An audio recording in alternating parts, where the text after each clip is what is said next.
My daughter-in-law looked me dead in the eye and said her entire family would be spending Christmas here at my house. All 30 of them. I just smiled, took a sip of my coffee, and told her that was absolutely perfect. I let her mindies I was going on vacation to Vail, and she could cook and clean for them herself, because I am not her servant. All the color drained from her face. She turned completely pale. But the real surprise, the one that would leave her and my son entirely broke and homeless, was still to come.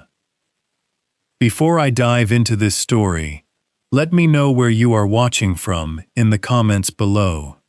Hit like and subscribe if you have ever had to stand up to family members who mistook your kindness for weakness. My name is Everett. I am 71 years old, and for 40 years I worked as a structural engineer. I built bridges, commercial high-rises, and parking garages. I know how to calculate weight, how to anticipate stress, and how to recognize when a foundation is crumbling. My wife Marlene and I built our dream home in a quiet, affluent suburb of Fort Wayne, Indiana. It is a sprawling 4-bedroom brick colonial, sitting on a double lot surrounded by old oak trees. It was our sanctuary. Marlene passed away 7 years ago, taking a massive piece of my heart with her, but leaving me with a house full of beautiful memories. I maintained the property meticulously. It was quiet, peaceful, and entirely mine. That was until 3 years ago, when my son Trevor and his wife Kendra knocked on my door with a sob story and a moving truck. Trevor is 34 years old. He is my only child, and it pains me to say that somewhere along the line, I failed to instill a backbone in him. He married Kendra 5 years ago. Kendra is 32, obsessed with social media appearances and living a lifestyle she absolutely cannot afford. 3 years ago, Trevor claimed their landlord was raising the rent to an unreasonable rate. They asked if they could move into my spare bedrooms for just 6 months. 6 short months, they promised, just long enough to save for a solid down payment on a house of their own. Being a father, I opened my doors. I cleared out 2 guest rooms. I gave them space, and they never left. The contrast in our daily routines was the first crack in the foundation. I am an early riser. Every morning at 5, I am out of bed. I brew a pot of black coffee, read the morning paper, and enjoy the absolute stillness of the dawn. I keep my space clean, organized, and respected. Kendra and Trevor, on the other hand, treat my home like a boutique hotel where the invisible staff is expected to clean up after them. Kendra never wakes up before 10 o'clock in the morning. When she finally emerges, she stumbles into the kitchen, complains if I am making any noise, and brews her expensive, cloying vanilla espresso pods. She takes her cup into the living room, sits on the antique sofa, and leaves her dripping mugs directly on Marlene's favorite antique mahogany coffee table. No coaster, no respect. Day after day, I wipe away the water rings, silently absorbing the quiet disrespect that permeates the air of my own home. The resentment truly began to calcify the day Trevor brought the new car home. It was a crisp autumn afternoon when a brand new, fully loaded black luxury SUV rolled up my driveway. Trevor stepped out of the driver's seat with a smug, arrogant swagger, tossing the keys in his hand. Kendra rushed out of the front door, squealing and clapping, as if they had just won the lottery. I walked out onto the porch, wiping my hands on a towel, and asked him how exactly he managed to afford an $80,000 vehicle while supposedly living rent-free to save for a mortgage. Trevor did not even look me in the eye. He just waved his hand dismissively and claimed it was a massive work bonus, a reward for his outstanding performance at the logistics firm where he works in mid-level management. I wanted to believe him. A father always wants to believe his son is succeeding. But structural engineers do not operate on hope. We operate on data. 2 days later, the data presented itself. I was sorting through the mail on this kitchen counter when I noticed a bank statement addressed to both of us. It was for a joint emergency savings account I had opened for Trevor when he was just 18 years old. I had seeded it with $30,000, explicitly telling him it was for absolute emergencies only. Medical bills, a sudden job loss, a real crisis. I opened the envelope. The balance was zero. He had completely drained the account to cover the massive down payment and upfront lease costs for that ridiculous SUV. I stood in the kitchen, holding the piece of paper that proved my son was a liar and a thief. A younger, more volatile man might have stormed upstairs, kicked down his bedroom door, and demanded the keys. I did not scream. I did not throw things. I carefully folded the bank statement, walked into my home office, and locked the document in my safe.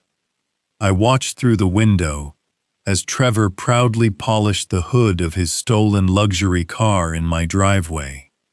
In that exact moment, my perspective shifted permanently. I no longer looked at Trevor as a son who needed guidance. I looked at him as a structural liability. The silent tally of their offenses had officially begun, and I was going to collect every single debt. The escalation of their arrogance reached its peak on a random Tuesday night.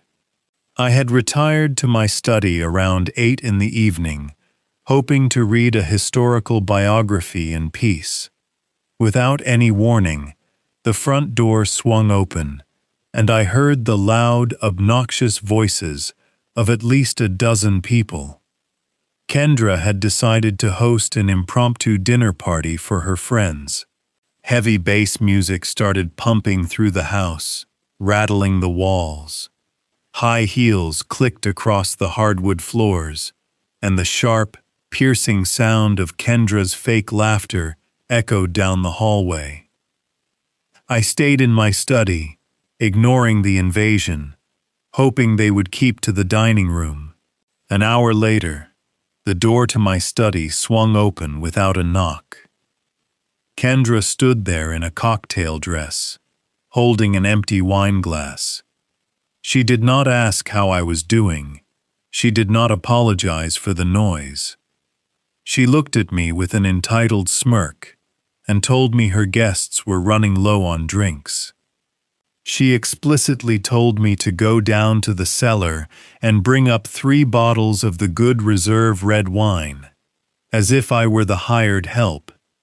She said it loudly, ensuring her friends in the hallway could hear her bossing me around. I looked at her carefully painted face. I closed my book, stood up, and silently walked down to the cellar. I retrieved the wine she demanded, handed it to her without a single word, and walked back into my study, locking the door behind me. I let her have her moment of petty authority. The true breaking point arrived the next morning. I woke up at my usual 5 o'clock and walked into the kitchen. The sight that greeted me was a disaster zone. Half-eaten plates of artisanal cheese and crackers were left rotting on the counters. Empty, sticky wine glasses cluttered the sink. The expensive pots and pans were crusted with burned food and tossed carelessly across the stove. I walked slowly into the living room. The air smelled stale, and there, right in the center of Marlene's favorite Persian rug, was a massive dark stain of spilled red wine. It was soaked deep into the fibers, left to dry and set overnight. I did not wake them up. I went to the utility closet, retrieved the heavy-duty carpet cleaner, filled it with hot water and solution, and carried it to the living room. I got down on my hands and knees in the quiet dawn. I scrubbed the rug. I cleaned the kitchen. I threw away their garbage. I washed their dishes. Anyone watching might have thought I was a defeated old man, broken and submissive, acting as a maid in a house I owned. But they would be completely wrong. As I scrubbed the last of the wine from the fibers of the rug my wife had loved so much, my mind was perfectly clear. This was not submission. This was the meticulous, calculated sharpening of a blade. I knew exactly what I was going to do.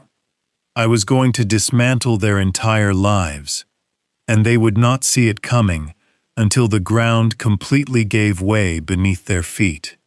The air in Indiana turned bitter and gray by mid-November. The trees in my backyard had shed their final leaves, leaving the branches bare against the freezing wind.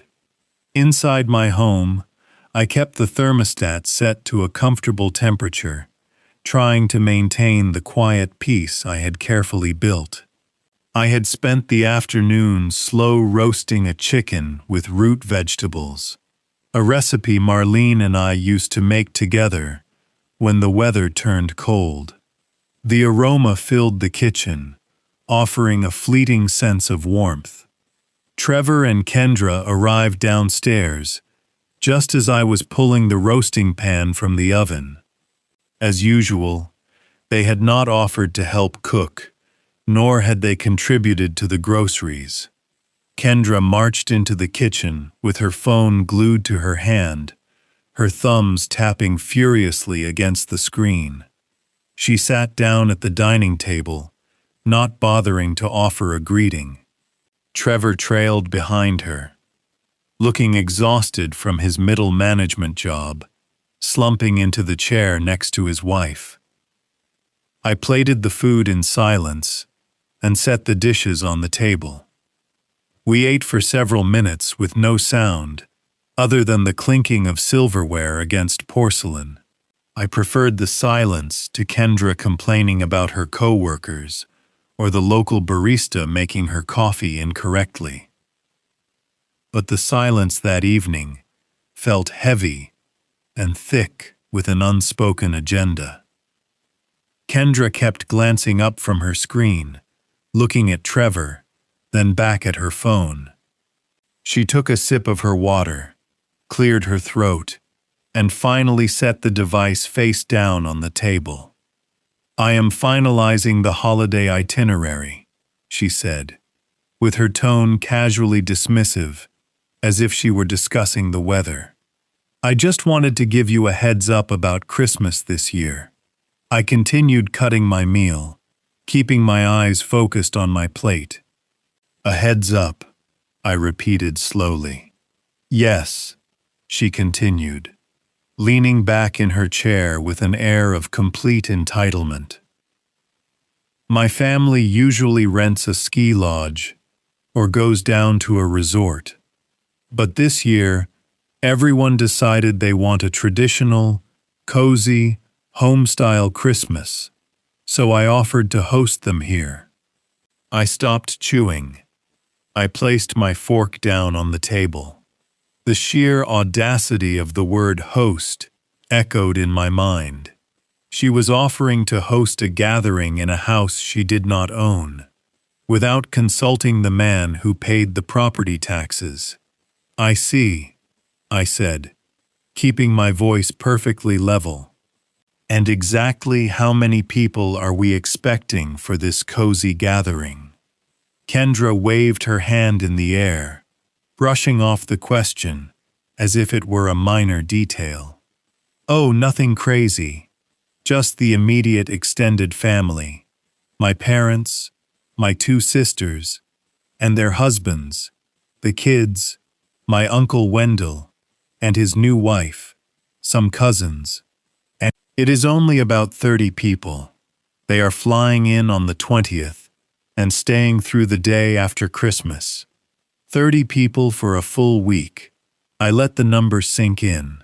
30 loud, demanding, entitled, trampling through my hallways, scuffing the hardwood floors, breaking dishes, and treating my home like a free bed and breakfast. My mind instantly calculated the logistics of housing 36 people in a 4-bedroom house. It would be absolute chaos. Before I could even formulate a response, Kendra reached into the pocket of her designer cardigan. She pulled out a thick, neatly folded stack of heavy cardstock paper. She did not hand it to me. She slid it across the polished surface of the dining table, letting it come to a stop right next to my dinner plate. Since I am going to be entirely too busy handling the aesthetic and the decor, she said, with her voice dripping with artificial sweetness, I need you to handle the shopping this week. I looked down at the papers. I did not touch them immediately. I just stared at the neatly printed lines of text. It is quite a list, she added, crossing her arms over her chest. But we want everything to be perfect. My parents have very specific tastes. You know how they are. I picked up the stack of paper. It was not a normal grocery list. A normal grocery list contains milk, eggs, bread, and maybe a turkey or a ham for the holiday dinner. This was a sprawling, multi-page manifesto of luxury consumption. I scanned the first page. It demanded 3 massive prime rib roasts, exclusively from a high-end organic butcher downtown. The second page was entirely dedicated to dairy and charcuterie. It listed imported French brie, aged Italian Gouda, artisanal water crackers, and fresh black truffles. I flipped to the final page, where she had outlined the beverages. She had requested 4 cases of a specific vintage champagne, a brand I knew retailed for over $100 a bottle. She had also listed premium scotch, craft beers, and imported sparkling waters. I did an incredibly quick mental calculation. The food alone would cost thousands of dollars. The alcohol would double that number. She was sliding a bill for roughly $5,000 across my dining table and ordering me to pay it. I looked up from the list, meeting her gaze. "You want me to purchase all of this?" I asked, with my voice dangerously calm. "Well, yes," she sighed, rolling her eyes as if I were being intentionally dense. "I literally just told you I do not have the time. I have to coordinate the matching family pajamas, hire a photographer for Christmas Eve, and figure out the floral arrangements for the dining room. I am absolutely exhausted just thinking about it." Trevor finally decided to speak up. His voice was soft and placating, the sound of a man who had completely surrendered his dignity. "Come on, Dad," he mumbled, refusing to make eye contact with me. "It would be a huge help. You have the big trunk in your car for the groceries, and you have all that free time during the day. It is the holidays. We should all pitch in. Pitch in." The phrase tasted like ash in my mouth. They were not asking me to pitch in. They were ordering me to finance and execute a luxury banquet for people I barely knew and actively disliked. Kendra and her parents were just as arrogant and superficial as each other. The last time they visited, her father had criticized the brand of coffee I served while sitting on a sofa I paid for. I looked at Kendra. She was practically vibrating with smug satisfaction. She honestly believed she had won. She believed that because I had remained silent for the past 3 years, because I had scrubbed the wine stains and paid the utility bills without shouting, that I was a broken, submissive old man. She thought I was just a convenient wallet and an unpaid servant. I held the multi-page grocery list in my hands. The paper felt heavy, loaded with the weight of their profound disrespect. I could have thrown it back in her face. I could have shouted. I could have ordered them to pack their bags and leave my house that very night. But an explosive reaction would only give them ammunition to call me unreasonable or bitter. A structural engineer knows that the most devastating collapses do not happen with a loud explosion. They happen in absolute silence, when the support beams are quietly removed one by one until the weight of the structure simply crushes itself. I folded the list neatly along its original creases. I slipped it into the breast pocket of my shirt. I looked at Kendra, and then I looked at Trevor. I let a slow, compliant smile spread across my face. "I understand," I said smoothly. "You are completely right. You have a lot on your plate with the decorations. I will take care of the shopping." Kendra beamed, letting out a loud, theatrical sigh of relief. "Thank goodness," she said, picking up her phone again. "Make sure you go to the butcher by Thursday. They run out of the good cuts if you wait until the weekend." I nodded once. I picked up my empty plate, carried it to the sink, and washed it quietly. I walked out of the kitchen, feeling their eyes on my back, completely unaware that they had just handed me the very tools I needed to dismantle their entire lives. I stood at the kitchen sink, letting the warm water wash over my hands. The heavy cardstock of the grocery list was tucked safely in my breast pocket, pressing against my chest like a physical manifestation of their audacity. I thought the conversation was over. I thought the demands had reached their peak for the evening. I reached for a dish towel, drying my hands slowly, letting the rhythmic motion ground me. But the sound of Kendra tapping her manicured nails against the dining table broke the brief silence. She was not finished. "Oh, there is one more logistical thing we need to sort out," she said, her voice completely devoid of any hesitation. "It is about the sleeping arrangements." I did not turn around immediately. I carefully folded the dish towel and draped it over the handle of the oven. I took a deep breath, bracing myself for whatever fresh indignity she had conjured in her mind. When I finally turned to face her, she was already scrolling through her phone again, not even bothering to look at me while she spoke. "So I have mapped out where everyone is going to sleep," she continued, waving a hand vaguely in the direction of the hallway. "The kids are going to be in sleeping bags in the living room. My sister and her husband are taking the east guest room. My brother is taking the west guest room. The cousins are going to be on air mattresses in my home office." She paused, finally looking up from her screen. She pressed her lips together in a tight, thin line. "But that leaves my parents. And frankly, Everett, the guest rooms just are not suitable for them. They are getting older. My mother has a bad back, and she cannot be expected to walk down the hall to use a shared bathroom in the middle of the night. It is just not hospitable. We are hosting them, and they need their own private attached bathroom. They need the master suite. The words hung in the air. The master suite. My bedroom. The room I had shared with Marlene for 40 years.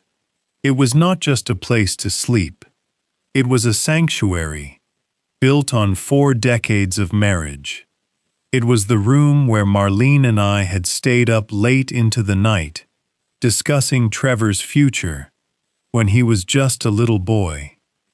It was the room where we had laughed, where we had cried, and ultimately, it was the room where I had held Marlene's hand as she took her final breath. Everything in that room was sacred to me. The heavy oak dresser we had bought at an estate sale on our 5th anniversary. The reading chair by the bay window, where Marlene used to sit with her morning tea. The space was a living museum of my life, with the woman I loved, and Kendra wanted me to vacate it so her parents could treat it like a complimentary suite at a bed and breakfast. I stared at her, trying to process the absolute magnitude of her entitlement. "I see," I said, my voice dangerously quiet. "And if your parents are occupying my bedroom, where exactly do you expect me to sleep for the duration of this week-long visit?" Kendra did not even blink. "Well, I was thinking you could just take the pull-out couch down in the basement. It is only for a few days, and you are an early riser anyway, so you will not be in anyone's way down there. It just makes the most logistical sense. The basement." She wanted to banish me to the unfinished basement in the middle of an Indiana winter. The basement was essentially a concrete box where I stored holiday decorations, old paint cans, and seasonal tools. It was drafty, damp, and perpetually cold, and the pull-out couch she was referring to was a dilapidated piece of furniture I had bought 30 years ago for a hunting cabin. The mattress was paper-thin, stained with age, and smelled faintly of mildew.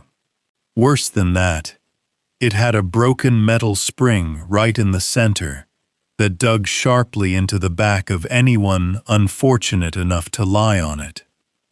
She was exiling me to a freezing concrete cell to sleep on a broken metal spring while strangers slept in the bed I had shared with my deceased wife. I felt a slow, cold fire ignite in the very center of my chest. It was not the hot, blinding rage of a younger man. It was the precise, absolute clarity of an engineer watching a bridge snap under too much pressure. There was no going back from this. The line had not just been crossed, it had been completely obliterated. But before I responded, I turned my gaze away from Kendra and looked directly at my son. Trevor was sitting right there at the table. He had heard every single word. He knew what that bedroom meant to me. He knew how much I still grieved his mother. He knew the condition of that freezing, unfinished basement. I stared at him, waiting. I was giving him one final opportunity to be a man. One last chance to locate his spine, to stand up and tell his wife that she had gone too far. I wanted him to say no. I needed him to say that his father would not be treated like a stray dog in his own home. Trevor felt the weight of my stare. He shifted uncomfortably in his chair, his shoulders hunching forward. He picked up his fork and began pushing a leftover piece of roasted carrot around his plate. He refused to meet my eyes. The silence stretched out, thick and suffocating. The tension in the room was palpable, vibrating against the walls. I waited. I watched him physically shrink under the pressure of his wife's dominating presence and his own profound cowardice. Finally, Trevor opened his mouth. His voice was a pathetic, weak mumble. "Come on, Dad," he mumbled, staring fixedly at the scratches on his ceramic plate. "It is really not that big of a deal.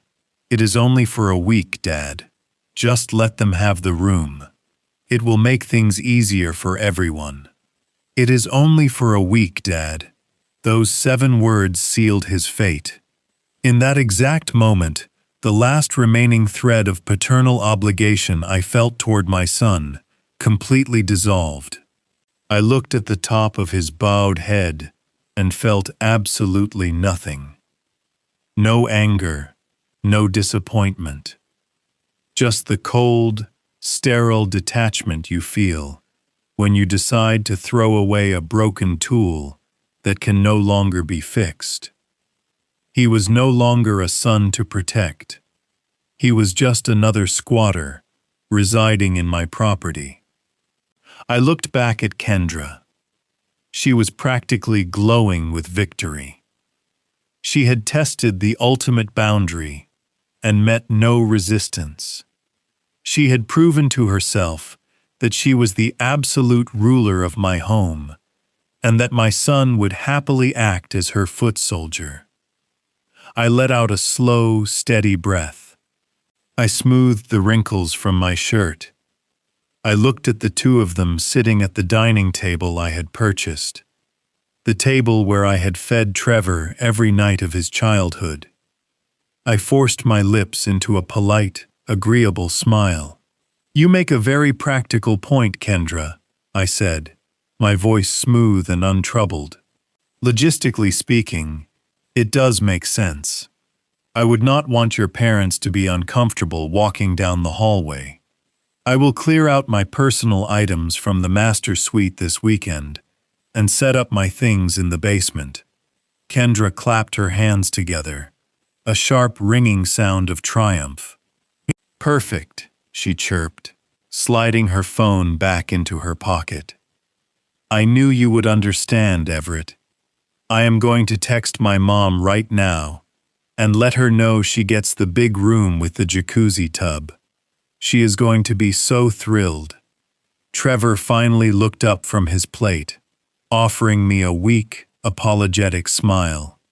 "Thanks, Dad," he whispered. "I appreciate it. I did not say you are welcome. I simply turned my back to them and walked out of the kitchen. I moved down the hallway, my footsteps silent against the hardwood floor. I reached the door of my private study, the only room in the house I kept strictly locked. I turned the key, pushed the heavy door open, and stepped inside the dark, quiet space. I did not turn on the main overhead light. I walked over to my heavy oak desk and switched on the small brass reading lamp. I sat down in my leather chair, staring at the phone sitting on the edge of the desk. They thought they had won. They thought they had successfully reduced me to a ghost haunting the basement of my own home. But as I reached out and picked up the phone receiver, I knew the truth. They had not won anything. They had simply accelerated their own destruction. I dialed the direct private number for Nathaniel, my estate attorney, and listened to the line ring. It was time to initiate the collapse. The glass of ice water sat on the table, condensing in the warm air of the kitchen. I reached for it slowly, extending my arm with deliberate control. My fingers wrapped around the cold surface, feeling the moisture against my aged skin. I lifted it to my lips and took a long, slow sip. The icy liquid slid down my throat, cooling the intense fire that was threatening to burn through my ribs. An untrained man, an emotional man, would have slammed the glass down on the table right then and there. He would have raised his voice, turning red in the face, shouting about respect and boundaries and property rights. He would have demanded gratitude for the roof over their heads. But shouting implies a loss of control. Shouting signals to your opponent that they have successfully breached your defenses and found your weak point. I am not an untrained man. I am an engineer. I know exactly how to manage immense pressure without showing a single crack on the surface. I lowered the glass, placing it gently back onto the wooden table, making absolutely no sound. I looked at the multi-page grocery list, resting near my plate. I reached out, picked it up, folded it neatly, and slid it into the breast pocket of my flannel shirt. I looked across the table at the woman who had invaded my home and the son who had facilitated the invasion. I let my facial muscles relax. I softened the corners of my eyes. I pulled my lips back into a warm, compliant, completely fabricated smile. It was a smile of total submission. I understand, Kendra, I said, keeping my tone incredibly gentle and accommodating. You are right. Your parents are older, and they should not have to navigate a dark hallway at night. The master suite is the most logical choice for their comfort. I will begin packing up my personal belongings tomorrow morning, so the room is spotless for their arrival. I can easily make do with the pull-out couch in the basement. It will give you all the space you need to host a proper family Christmas. I will also take care of this shopping list. You focus on the decorations and making the house look festive for your relatives. The transformation in their body language was immediate and pathetic to witness.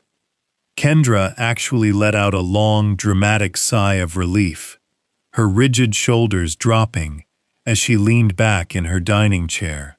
A smug, triumphant glow washed over her face, illuminating her features.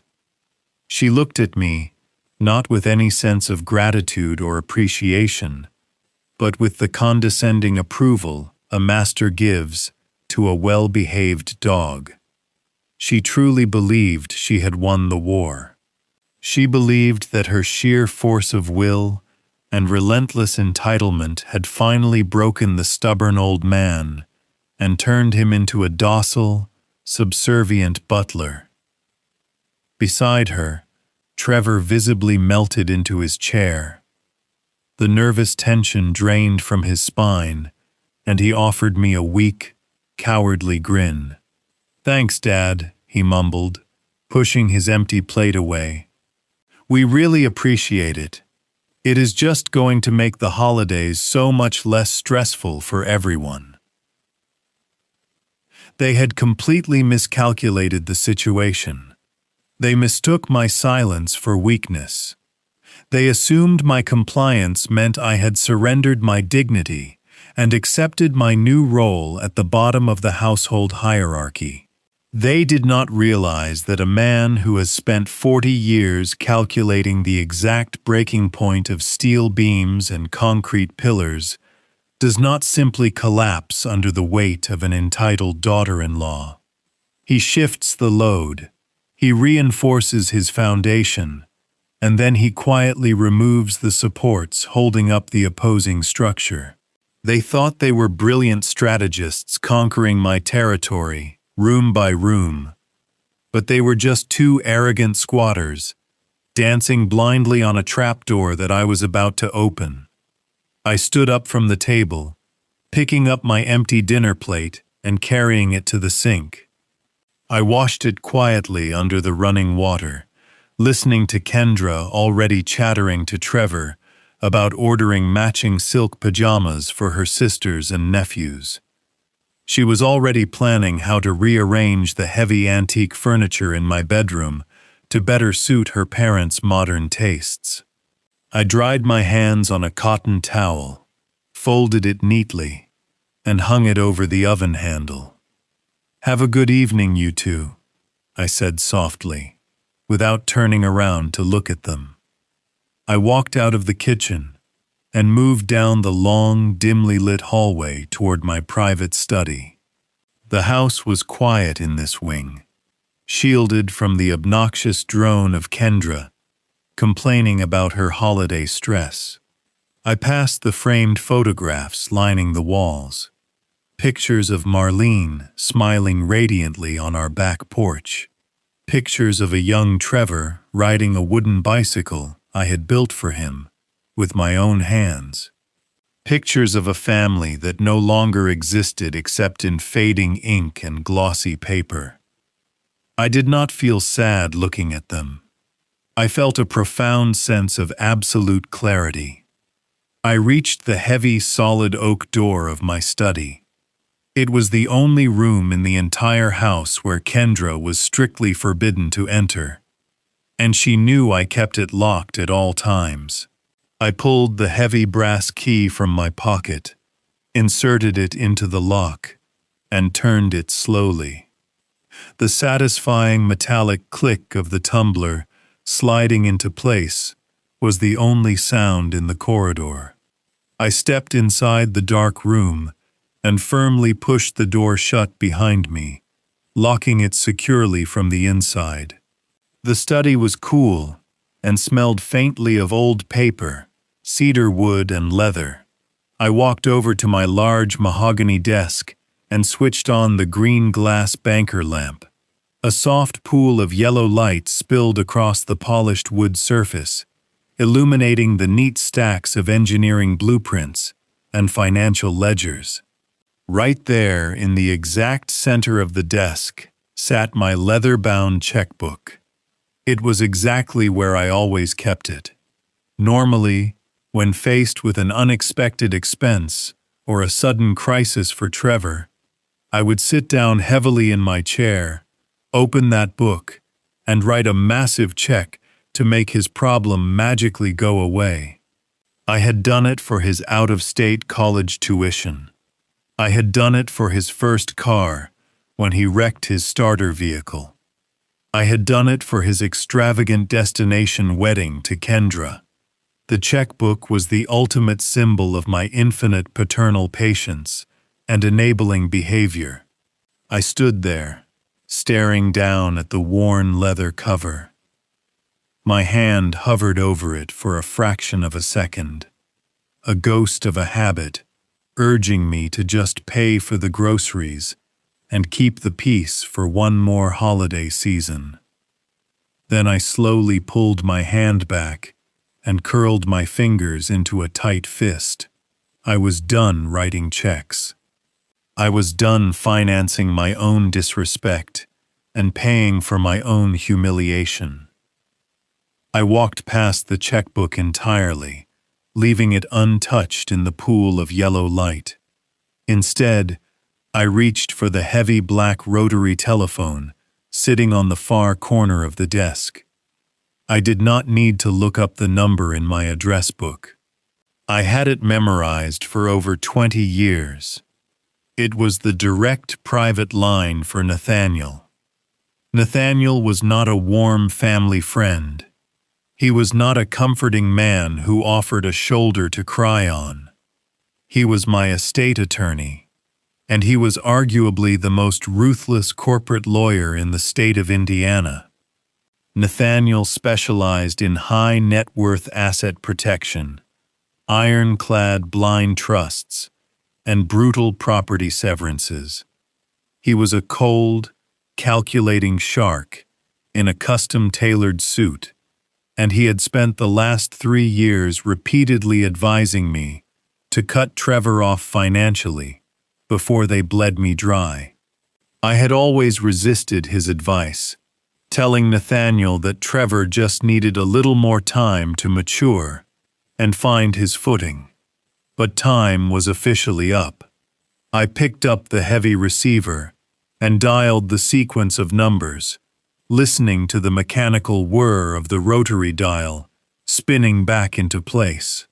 The line rang twice before a sharp, gravelly voice answered on the other end, cutting through the static. "Nathaniel speaking," the voice barked.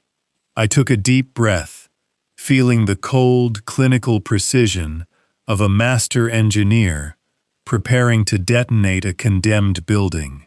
"Nathaniel, it is Everett," I said, my voice dropping to a low, steady pitch that echoed in the quiet study. "You were right about the boy. I need you to draft the severances immediately. We are tearing the whole thing down." The heavy brass key sat cold in my pocket as I turned back to my desk. I had just hung up the phone with Nathaniel, and the silence in my study felt absolute. It was the kind of quiet that follows a major decision. I did not feel a trace of guilt or hesitation. I pulled my reading glasses from my shirt pocket and sat down in front of my computer. The screen flickered to life, casting a pale blue glow across the mahogany wood. I opened my internet browser and navigated to the portal for my primary banking institution. For over a decade, I had managed my finances with the exact same rigor I applied to designing steel support columns. Every dollar was accounted for, and every expense was justified. But for the last 3 years, I had allowed a catastrophic leak to form in my own financial foundation. That leak was my son Trevor and his wife Kendra. Tonight, I was sealing it permanently. I typed in my master password and watched the dashboard load. The screen populated with a long list of checking and savings accounts. My eyes drifted immediately to the joint checking account I had opened for Trevor when he graduated from college. At the time, it was meant to be a transition account to help him pay for his first apartment and buy a reliable vehicle. It was supposed to be a temporary bridge to adulthood. Instead, it had become a permanent crutch. I clicked on the account details and scanned the recent transaction history. It was a pathetic record of an overgrown boy refusing to stand on his own 2 feet. There were expensive dinners at downtown steakhouses. There were monthly subscriptions to luxury grooming boxes and premium car wash services for a leased vehicle he could not actually afford. He used this account as his personal slush fund, knowing I would automatically transfer funds to keep it from overdrawing. Every dollar in those accounts represented hours of my life. It represented the long nights I spent drafting structural blueprints, and the early mornings I spent driving to construction sites in the freezing rain. It represented the vacations Marlene and I had sacrificed so we could build a secure future for our family. I was not going to let a spoiled woman and a cowardly boy squander the legacy of my hard work on vanity purchases. The money was mine, and I was taking it back. I moved my cursor up to the Account Management tab. The website prompted me with a security warning, asking if I was certain I wanted to remove an authorized user. I did not even blink. I clicked the button to confirm. Just like that, Trevor was entirely disconnected from the primary wealth I had spent a lifetime building. I repeated the process for the backup savings account and the shared emergency fund. I revoked his transfer privileges. I changed the routing passwords. With a few simple clicks of a computer mouse, I effectively erased the invisible safety net that had been catching my son every time he decided to jump without a parachute. He was now financially weightless and entirely on his own. It was a strangely liberating feeling. For years I had carried the burden of his financial incompetence, telling myself that a good father always provides. But a good father also knows when to stop providing poison to a sick patient. Free money was the poison that had stunted his growth, and I was cutting off the supply. Once Trevor was isolated, I turned my attention to a much more parasitic problem. I opened a new tab and logged into my premium credit card portal. When Kendra and Trevor first moved in under the guise of saving money, Kendra had politely requested a supplementary credit card. She told me it was strictly for household groceries and cleaning supplies. She claimed it would be easier than asking me for cash every time she went to the supermarket to buy milk or laundry detergent. Being a gracious host, I had agreed and ordered a card with her name printed under my primary account. I had placed a very generous limit on it, trusting her to behave like a responsible adult. I clicked into the transaction history for her specific card and felt a cold smile pull at the corners of my mouth. Kendra had a very loose definition of household groceries. The ledger was a rolling receipt of sheer vanity and unchecked consumerism. There were charges for expensive nail salons, premium skincare boutiques, and upscale department stores. Just last week, she had charged over $400 at a designer shoe outlet. Earlier in the month, there was a massive bill from a luxury day spa where she had apparently treated herself and a friend to a full day of massages and facials. I scrolled through pages of these transactions. She was using my money to fund a lifestyle she desperately wanted to project to her friends on social media. I suppose she thought I simply paid the bulk total at the end of the month without reviewing the itemized breakdown. She assumed I was a foolish old man who did not understand how to navigate a digital banking statement. She was terribly wrong. I reviewed her spending patterns, noting the specific days and times she usually went on her shopping sprees. I hovered my mouse over the option to immediately freeze and cancel her supplementary card. But an engineer does not simply drop a wrecking ball without planning the exact trajectory of the collapse. If I canceled the card tonight, she would receive a digital notification or an email alert by morning. She would have time to adjust her plans, time to confront me, and time to formulate a new strategy to extract money from her husband. She would simply ask Trevor for his credit card, or she would throw a tantrum and demand I reinstate her privileges before her family arrived. I wanted her to feel the full, unmitigated impact of her financial reality in the most public way possible.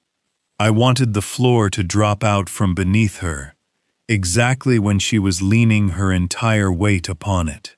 I navigated away from the immediate cancellation button and opened the advanced security settings. This particular premium card offered a suite of granular controls for managing supplementary users.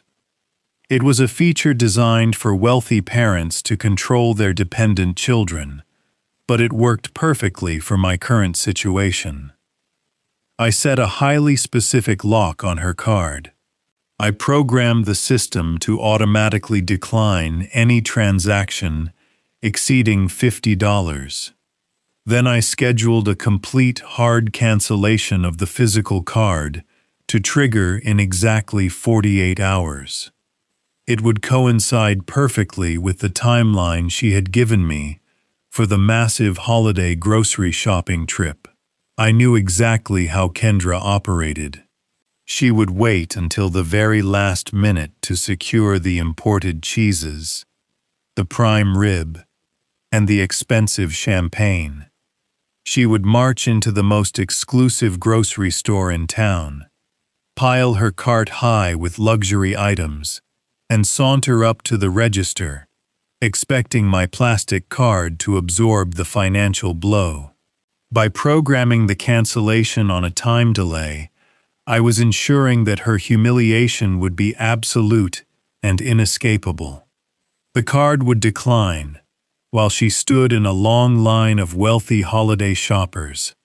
She would be forced to pull out her own credit cards, the ones carrying horrific interest rates and massive balances. She would have to drain her own accounts to feed the 30 relatives she had so graciously invited to my home. I leaned back in my leather chair and listened to the quiet hum of my computer tower. The glowing screen was the only source of light in the room, casting long shadows against the bookshelves. I had just dismantled their entire financial ecosystem without raising my voice, without slamming a single door, and without giving them any warning. I had removed the pillars, the beams, and the foundation. The only thing keeping their lives standing right now was the sheer momentum of their own ignorance. They were currently sleeping upstairs, completely unaware that their luxury lifestyle had just been terminated. The invisible walls of their false reality were gone. I closed the laptop, folded my reading glasses, and turned off the green glass banker lamp. The study faded into total darkness, but I had never seen the future more clearly. Tomorrow I would begin the physical extraction. I would start packing away my life, packing away the memories of Marlene, and preparing for my permanent departure. I sat in the dark for a few more minutes, letting the silence wash over me. For the first time in 3 years, I felt a profound sense of peace. I was no longer a victim in my own home. I was the architect of their impending ruin. The morning sun barely pierced the heavy gray clouds as I watched Trevor and Kendra back out of the driveway. Their luxury vehicle crunched over the frosted gravel, disappearing down the suburban street. The moment the tail lights vanished, I locked the front door. The house fell into a deep, familiar silence. For 3 years, I had spent my days avoiding the chaotic mess they left behind, retreating to my study or the garden.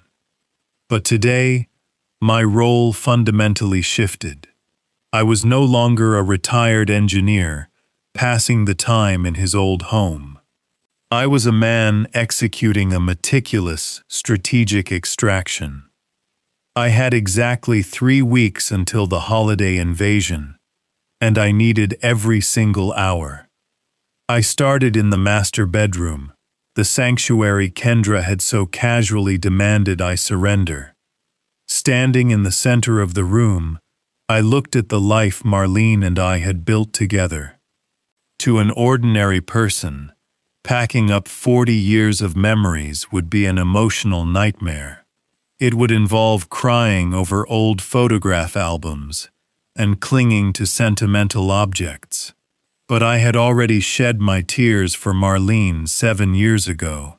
I knew that she was not in the walls of this house. She was not in the expensive hardwood floors or the vaulted ceilings. Her memory lived inside me. The objects we collected were just material possessions, but they were my material possessions, and I refused to let a pack of entitled strangers mistreat them. I retrieved a stack of heavy-duty moving boxes I had hidden in the back of my closet. I began with the valuables.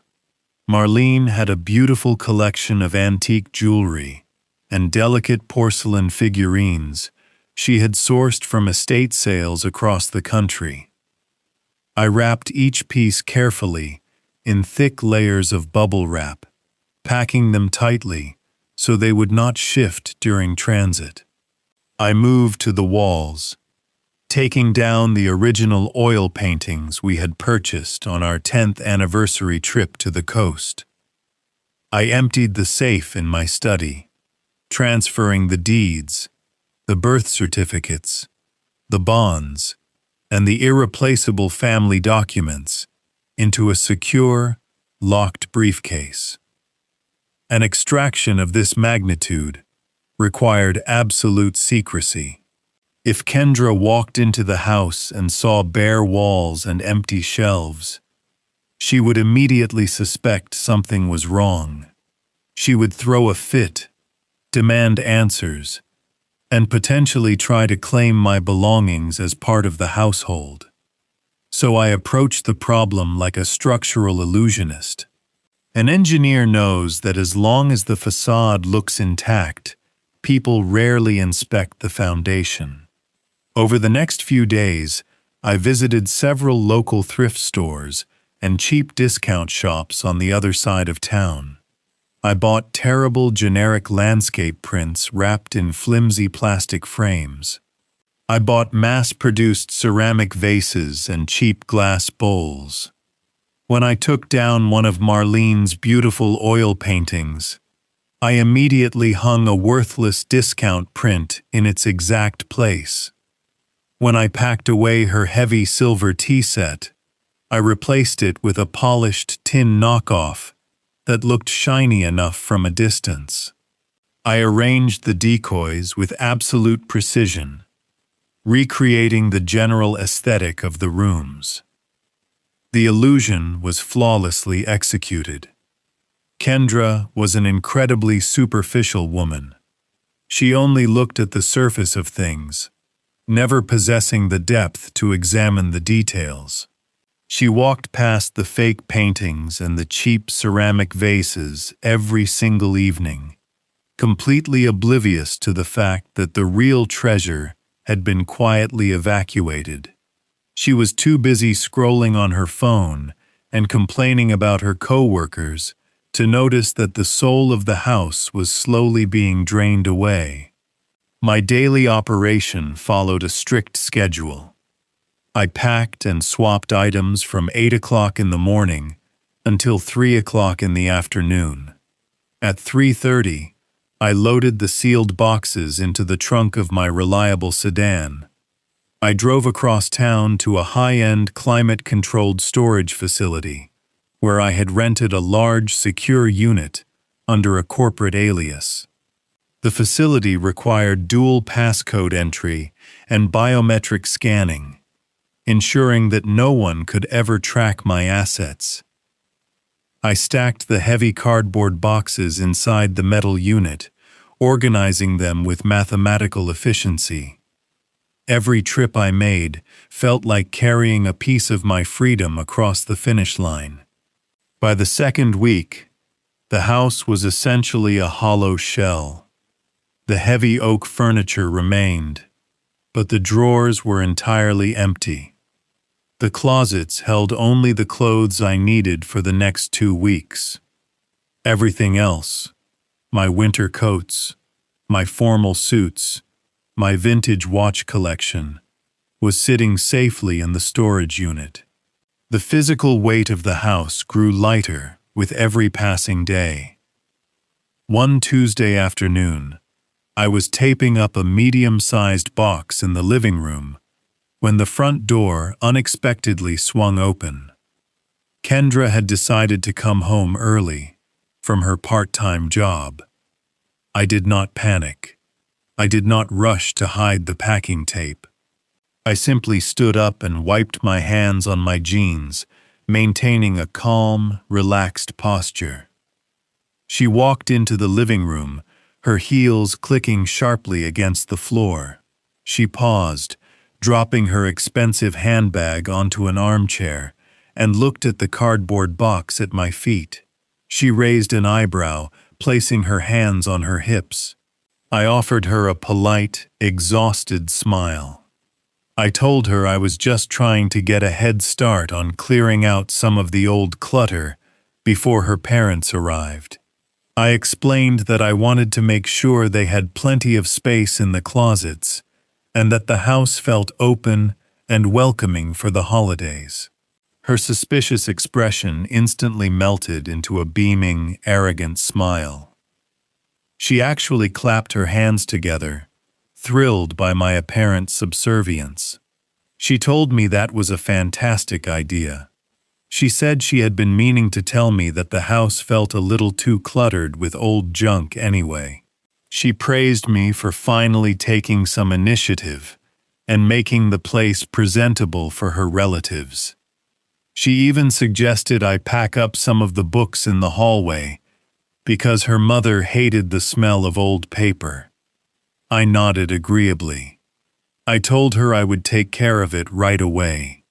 I watched her walk up the stairs, humming a cheerful tune, completely satisfied with her total dominance over my life. She honestly believed I was boxing up my own history just to please her arrogant mother. It took every ounce of my willpower not to laugh out loud in the empty living room. She was handing me the perfect alibi on a silver platter. My covert extraction was no longer a secret operation. It was an officially sanctioned household chore. The final week of packing was almost effortless. Since I had Kendra's explicit permission to remove clutter, I no longer had to hide the boxes. I carried them right out the front door in broad daylight. I packed up my entire workshop in the garage, leaving only a few rusted screwdrivers and empty paint cans. I emptied the kitchen cabinets of the good crystal and the expensive silverware, leaving behind only the cheap everyday plates and mismatched forks. If 30 people were going to descend on this house, they could eat off generic ceramic and drink from basic glass. I was not leaving a single item of value for them to scratch, chip, or steal. On the final trip to the storage unit, I stood in front of the rolling metal door and looked at the neatly stacked columns of my life. 40 years of hard work, of marriage, of raising a child, all safely contained within those corrugated cardboard walls. The unit was cool, dry, and perfectly organized. I pulled the heavy metal door down and secured it with a heavy steel padlock. When I drove back to the house that evening, the structure looked exactly the same from the outside. The brick facade was sturdy. The lawn was neat. But as I walked through the front door and stepped into the foyer, the air felt different. The acoustics had changed. The house sounded slightly hollow, echoing with the emptiness I had meticulously created. It was no longer a home. It was just a building. It was a perfectly staged movie set, waiting for the final act of a disaster film. I walked into the kitchen and poured myself a simple glass of water. The trap was set, the valuables were secure, and the foundation was completely severed. All I had to do now was wait for the occupants to pull the final lever. The steakhouse downtown was exactly the kind of establishment Trevor and Kendra would post pictures of online, but could never actually afford. The lighting was incredibly dim, casting long shadows across the dark mahogany-paneled walls and the heavy leather booths. The air smelled of aged beef, roasted garlic, and very expensive scotch. It was a place where quiet conversations moved millions of dollars across tables before the appetizers even arrived. I handed my winter coat to the host and walked toward the private corner booth where Nathaniel was already waiting. Nathaniel did not look like a man who spent his days filing paperwork. He looked like a predator resting in a tailored Italian suit. He had a glass of neat whiskey in one hand and a thick manila folder resting on the table in front of him. He did not smile when I sat down. Nathaniel and I had moved past polite pleasantries decades ago. We respected each other because we both operated entirely on logic and flawless execution. I ordered a glass of water and a bone-in ribeye. I was not drinking alcohol. I needed my mind functioning with absolute mathematical precision. Nathaniel took a slow sip of his drink and tapped his manicured finger against the thick folder. He looked at me with his piercing gray eyes. "You know, Everett," he said, his voice low and gravelly, "I have been your attorney for a very long time. I have watched you build your wealth, and I have watched you protect your family. But I must admit, I was beginning to think you would never actually make this call. I was starting to believe you were going to let that boy bleed you entirely dry." I unfolded my linen napkin and placed it on my lap. "A structural collapse is a matter of timing, Nathaniel," I replied. "If you detonate the charges too early, the building falls the wrong way and damages the surrounding properties. You have to wait until the internal load is perfectly balanced before you pull the final pin." Nathaniel let out a short, harsh bark of laughter. He appreciated the metaphor. He slid the manila folder across the smooth wooden table. "Let us talk about the load then," he said. "For the past 5 years, a luxury commercial real estate developer has been relentlessly pursuing your property. They have sent letters, they have called my office, and they have made increasingly desperate cash offers. Your double lot sits on the exact intersection they need to complete a massive zoning block. They want to tear down your home and build a highly exclusive boutique condominium complex for wealthy retirees." I was absolutely correct. Every few months, a glossy envelope would arrive in my mailbox, offering me an astronomical sum of money to vacate the premises. I had always thrown those letters directly into the fireplace. I had always told Nathaniel to reject their offers without even looking at the numbers. To me, that property was not a financial asset. It was the physical manifestation of my life with Marlene. It was the garden she planted. It was the patio we built. It was sacred ground.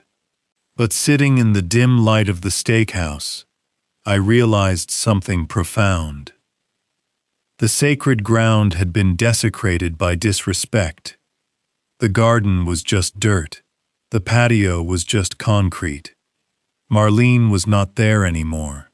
The only things left in that house were 2 greedy squatters and a looming invasion of 30 arrogant strangers. I opened the folder. The contract was thick, filled with dense legal terminology that would confuse an ordinary man. But I had spent 40 years reading municipal building codes and union contracts. I understood exactly what I was looking at. The developer was offering millions of dollars in a pure cash transaction. There were no financing contingencies. There were no structural inspections required, because they intended to bulldoze the entire structure into the ground anyway. It was the cleanest, most lucrative exit strategy a man could ever ask for. I read through the standard clauses, noting the purchase price.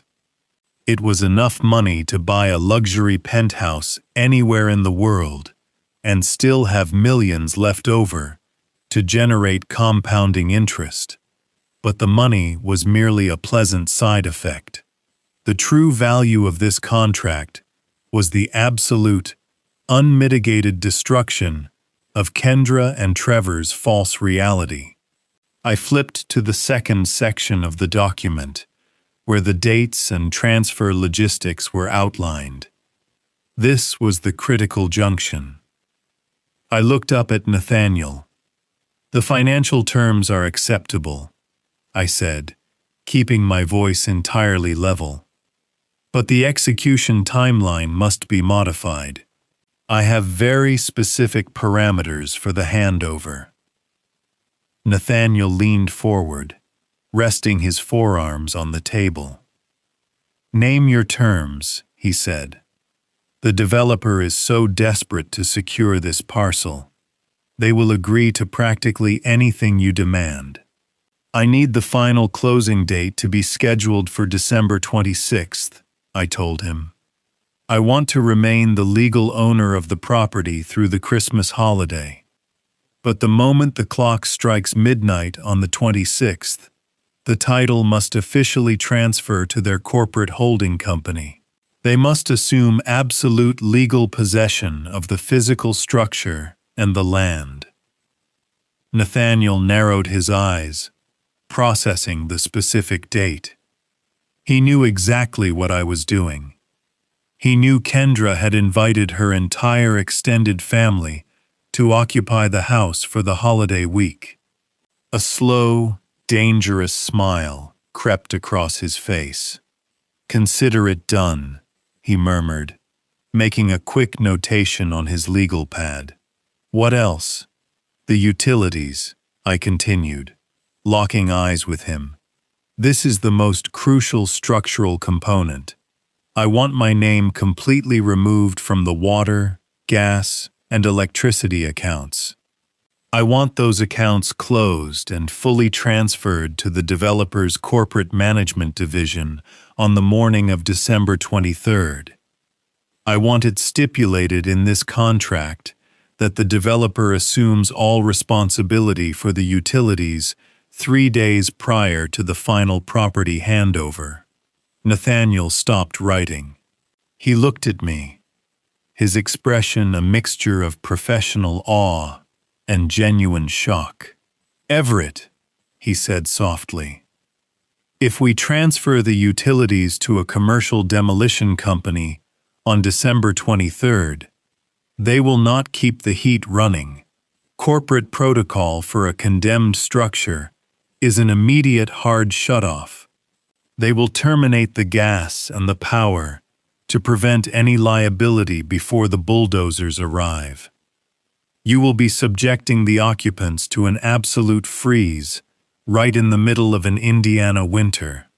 I picked up the heavy silver pen resting beside the contract. I rolled it between my fingers, feeling the cold metal against my skin. "I am well aware of corporate demolition protocols, Nathaniel," I replied, my voice completely devoid of any sympathy. "I am not subjecting them to anything.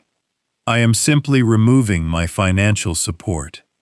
If they wish to host 30 people for a luxury holiday, they are more than welcome to figure out how to keep them warm.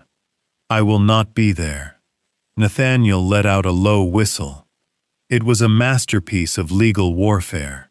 By transferring the utility accounts to a faceless corporation, I was completely removing myself from the equation. When the heat inevitably died and the pipes froze, Kendra and Trevor would not be able to call the gas company to turn it back on.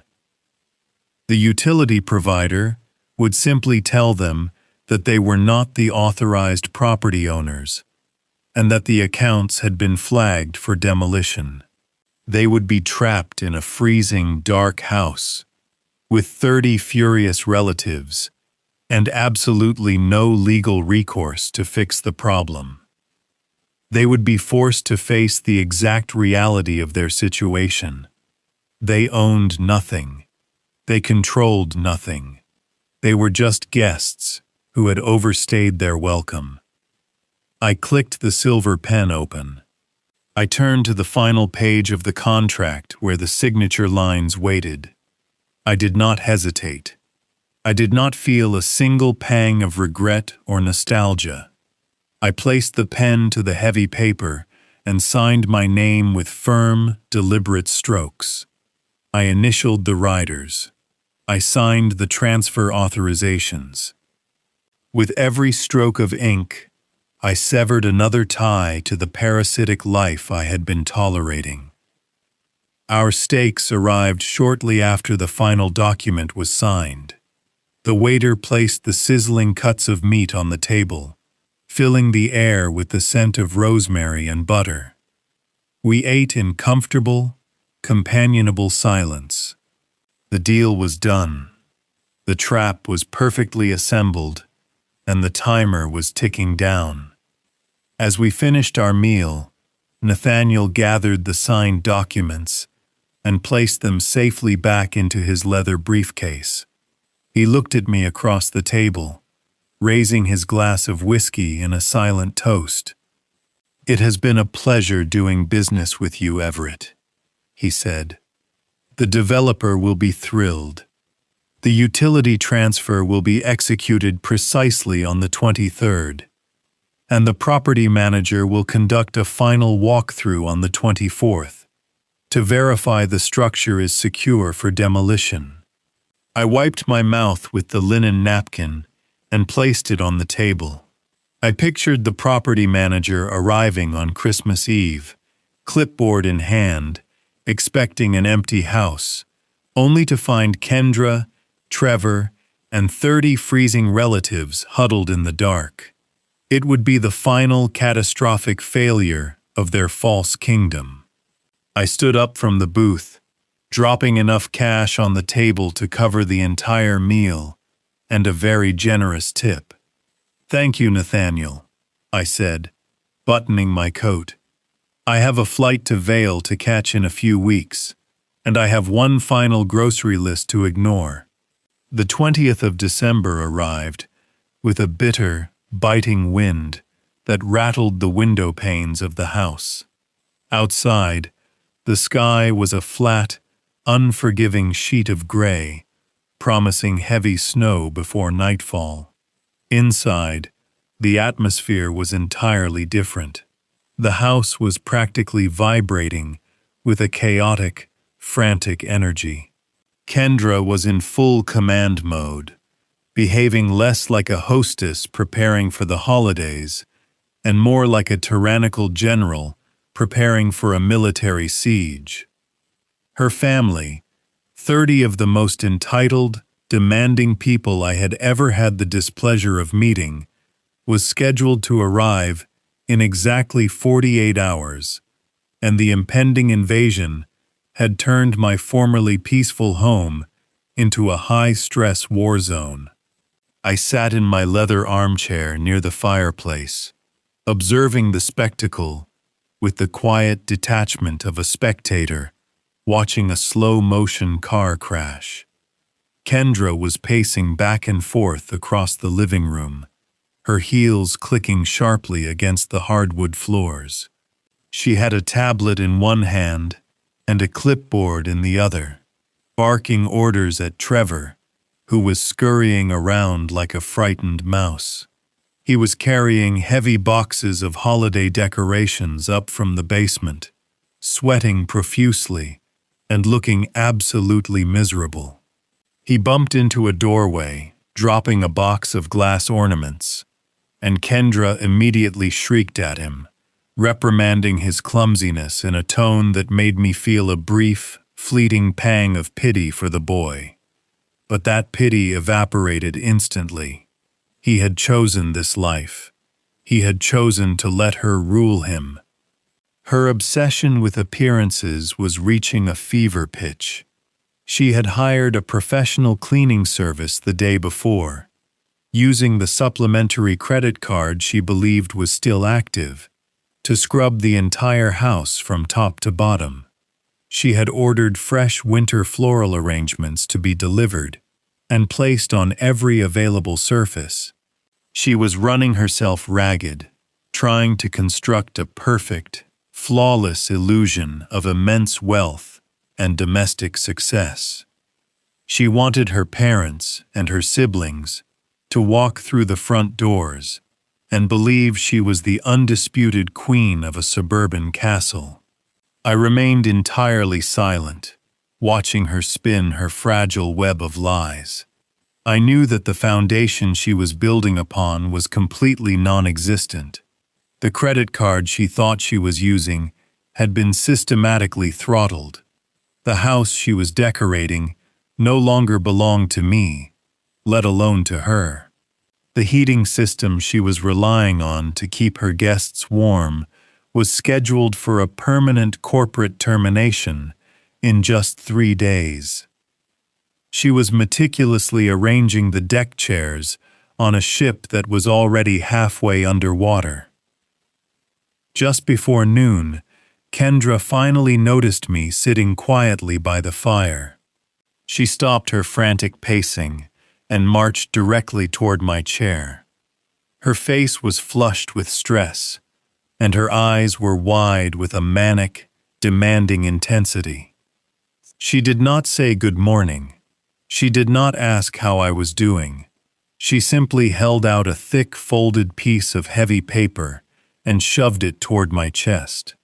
"This is the final updated grocery list," she said, her voice clipped and breathless. "I added a few more things last night after talking to my mother.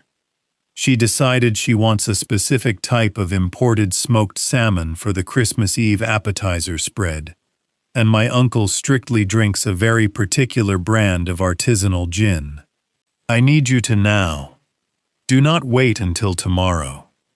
The shelves are going to be completely cleared out by the weekend, and I absolutely cannot have my family eating generic brand garbage." I looked at the thick paper in her hand. I could see the dense lines of ink bleeding through the back. It was a manifesto of greed. It was the physical embodiment of her belief that my sole purpose on this earth was to finance her arrogance. A week ago, this list would have angered me. A month ago, it would have sparked a bitter argument. Today, it only brought me a deep, profound sense of genuine amusement.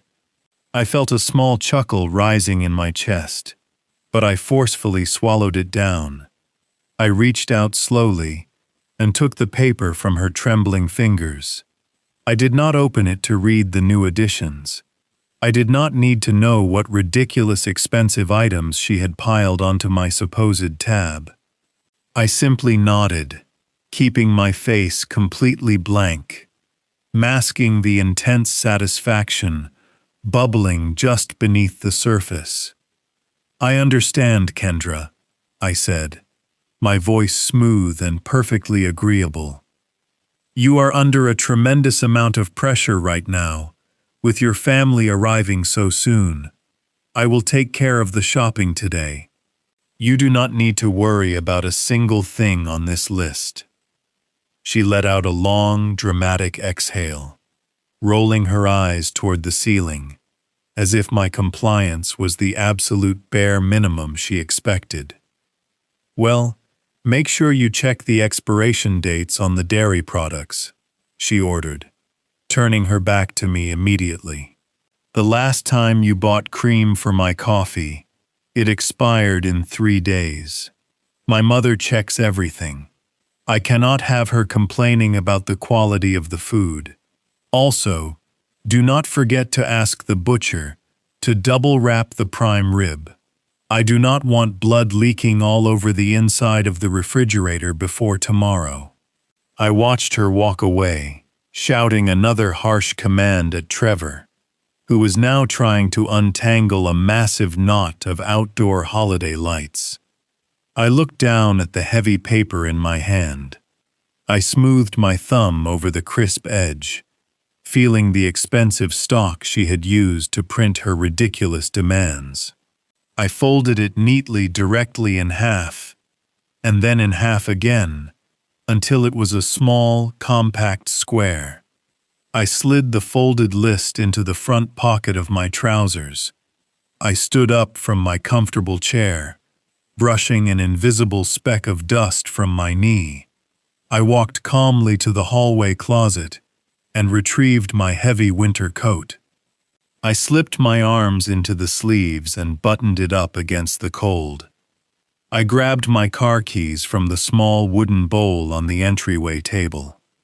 Kendra heard the jingle of the keys and called out from the living room, reminding me not to forget the extra bags of ice. I did not answer her.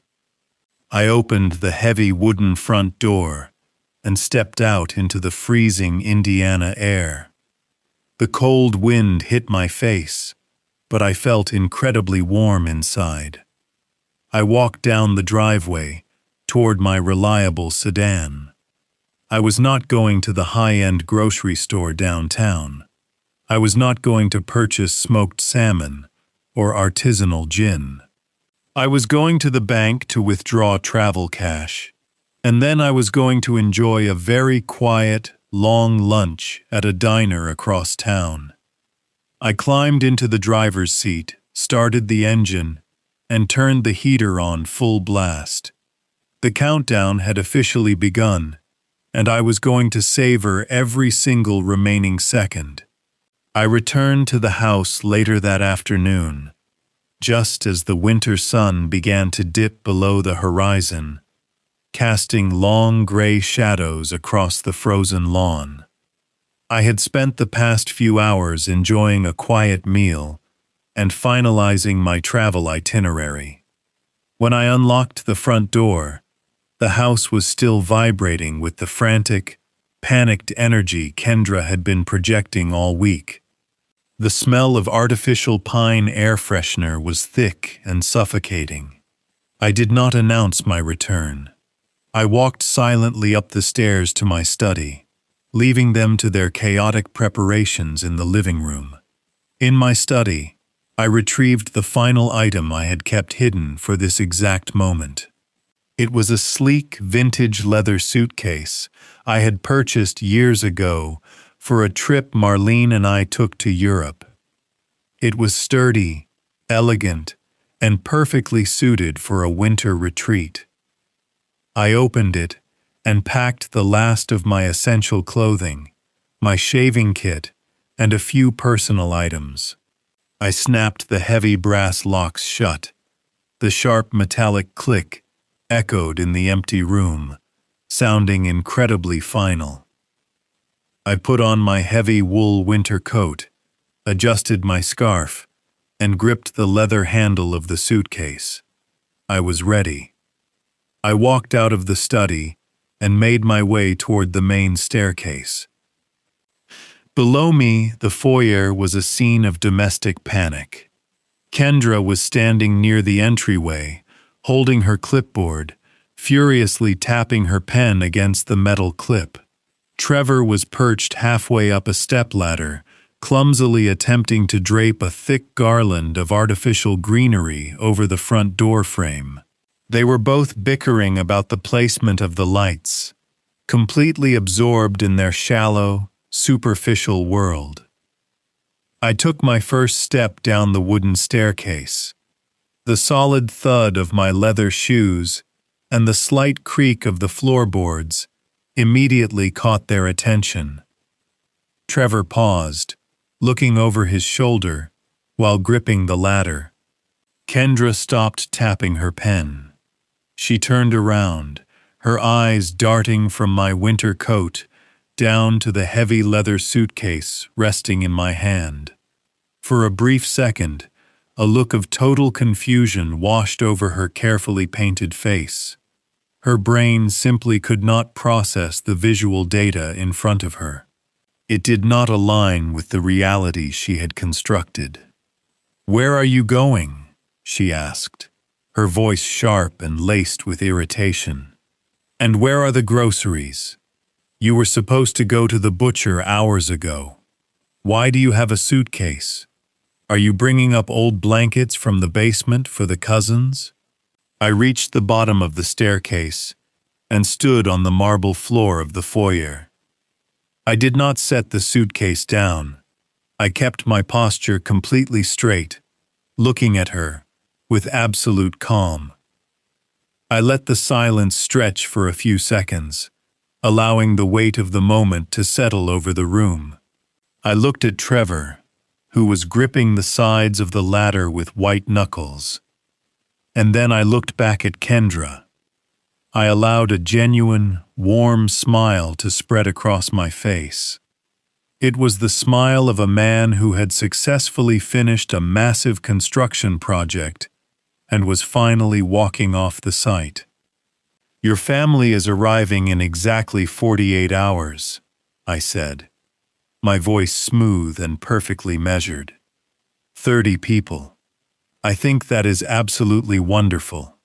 It is perfect, actually."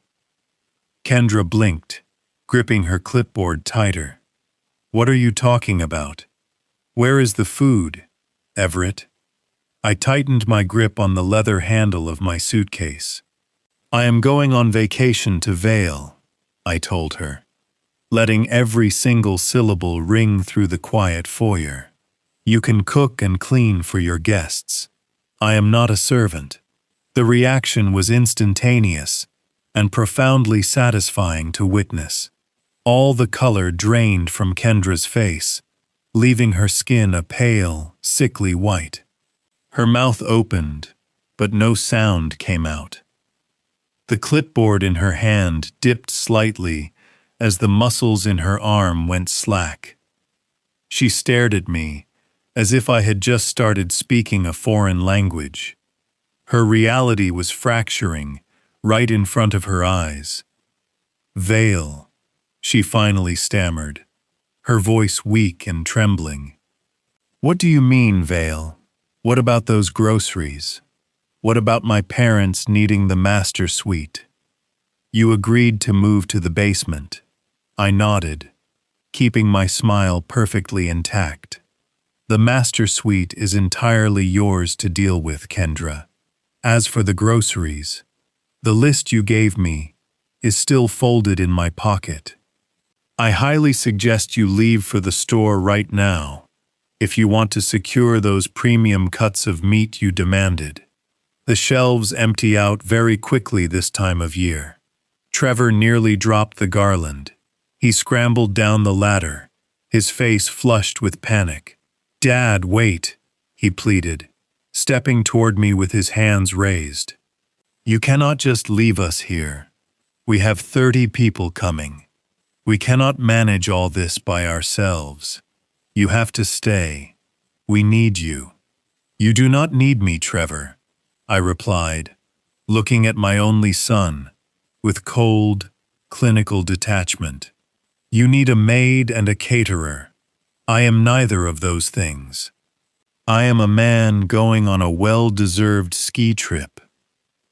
Before Trevor could formulate another pathetic excuse, a pair of bright headlights swept across the frosted windows of the front door. The crunch of heavy tires rolling over the gravel driveway signaled the arrival of my transportation. I had scheduled a private black town car to take me directly to the airport, and the driver was impeccably on time. I turned away from my son and his wife. I reached for the brass handle of the front door and pulled it open, letting a gust of freezing winter air sweep into the warm foyer. Outside, the sleek black car sat idling in the driveway, with warm exhaust curling into the cold evening sky. The driver stepped out, opening the rear door and waiting patiently for my arrival. I did not look back. I did not offer a final dramatic speech or a bitter farewell. I simply stepped over the threshold, pulling my leather suitcase behind me. The heavy wooden door closed with a solid, resonant thud, leaving Trevor and Kendra frozen in the foyer, surrounded by empty holiday decorations and the terrifying reality of their own incompetence. I slid into the warm leather seat of the town car, instructed the driver to proceed to the airport, and watched the house fade into the distance, feeling nothing but the glorious, absolute silence of freedom. The heavy leather seats of the town car were heated, providing a comforting warmth as the vehicle glided down the icy highway toward the airport. I sat in the quiet luxury of the back seat, watching the bare trees speed past the tinted windows. I reached into my coat pocket and retrieved my smartphone. I did not open it to look at holiday greetings or read the news. I opened my banking application. I knew exactly what was happening back in my former zip code. The trap I had so carefully engineered was about exactly ready to snap shut. Kendra had been backed into a corner of her own making. With her 30 demanding relatives arriving in less than 48 hours, and the pantry completely empty, she had absolutely no choice. She could not wait for Trevor to do it. She had to brave the freezing cold and march into the luxury supermarket downtown to execute her massive grocery list. I could picture it perfectly.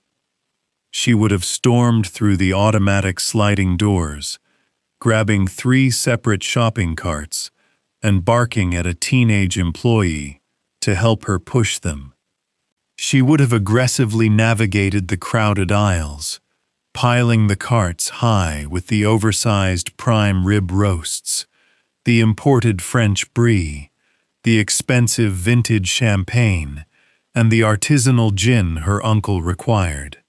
She would have acted like royalty, throwing items into her cart without even glancing at the price tags, completely secure in the false knowledge that my bank account was footing the bill. I settled deeper into my seat and kept my eyes on the glowing screen of my phone. At exactly 6:45 in the evening, the first notification appeared.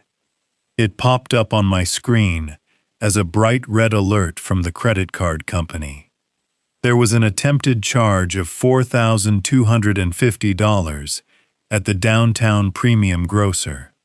Right beneath the total amount was the glorious, highly anticipated status update. Declined. I let out a soft, genuine laugh that filled the quiet cabin of the car. The sequence of events unfolding at the grocery store checkout lane was completely predictable.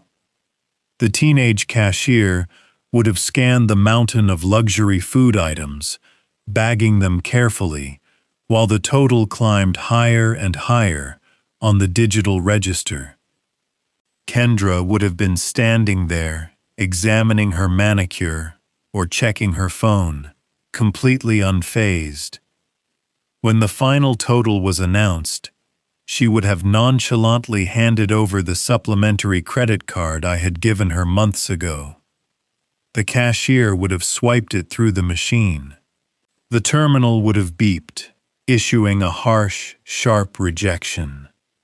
I knew Kendra. I knew her pride. When the cashier politely informed her that the card was declined, she would not have apologized. She would have scoffed. She would have confidently told the cashier that the machine was obviously broken and demanded they run it again. My phone vibrated a second time. A new notification appeared. The exact same amount, the exact same status. Declined. I could perfectly envision the absolute panic setting into her chest. The line of wealthy, impatient holiday shoppers stretching out behind her would be shifting uncomfortably. People would be checking their watches and whispering.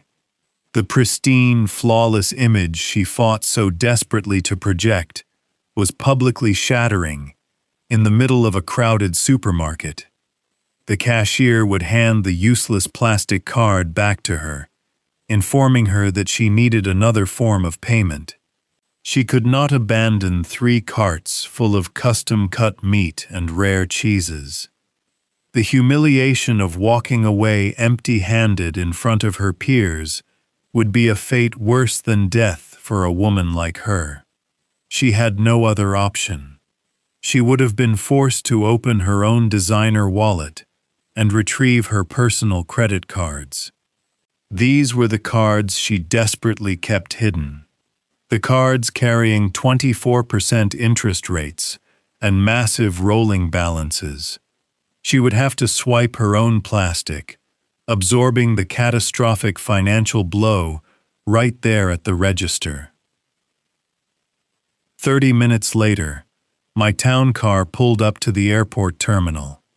I paid the driver, checked my luggage, and made my way to the exclusive airline lounge. I ordered a glass of sparkling water, found a quiet corner seat, and placed my phone on the table. It began to vibrate uncontrollably. The screen lit up with incoming calls from Trevor. I did not answer.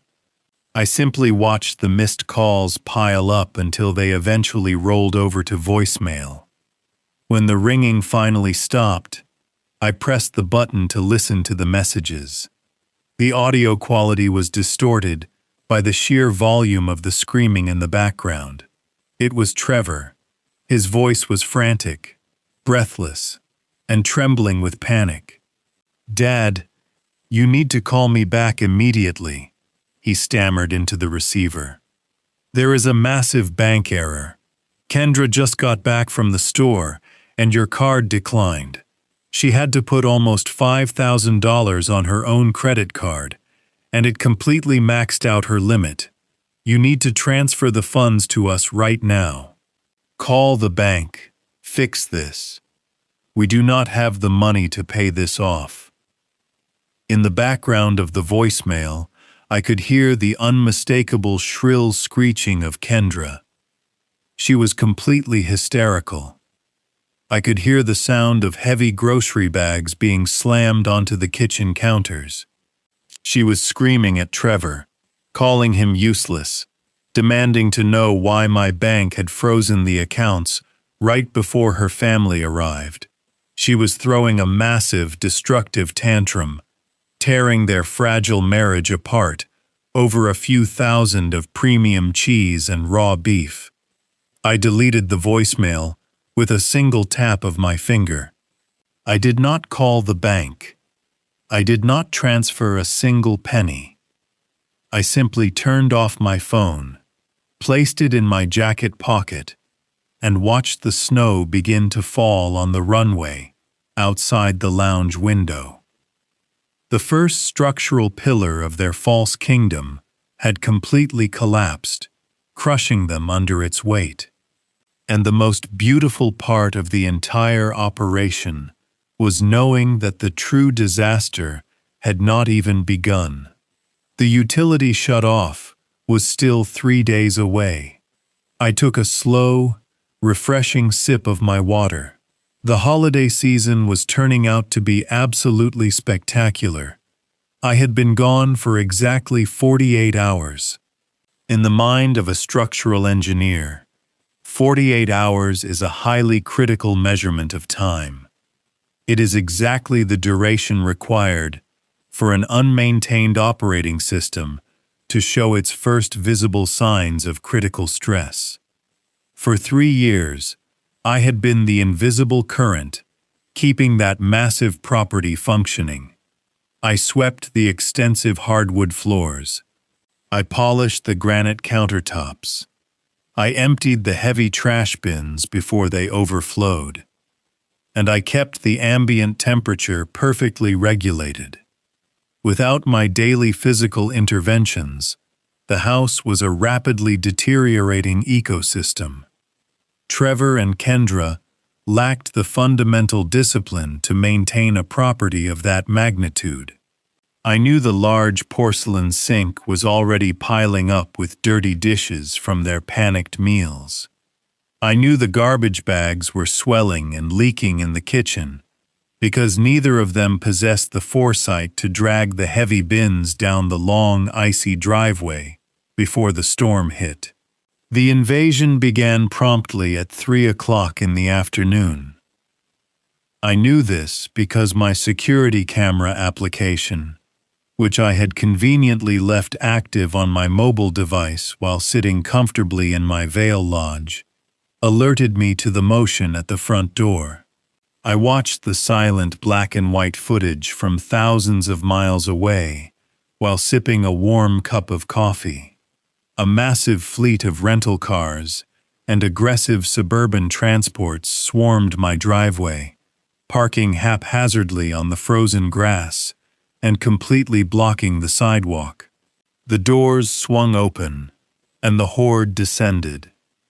30 people poured out into the freezing Indiana air, dragging massive rolling suitcases, complaining about the bitter weather, and shouting loudly over one another.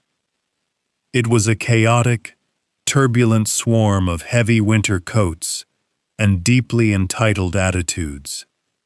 I watched them bottleneck at the front porch. Kendra pulled open the heavy wooden door, her face stretched into a frantic, desperate smile. She was wearing a thin luxury sweater, attempting to project the image of a relaxed, wealthy hostess welcoming her loyal subjects to her grand estate. But the harsh reality of the situation immediately crashed down upon her.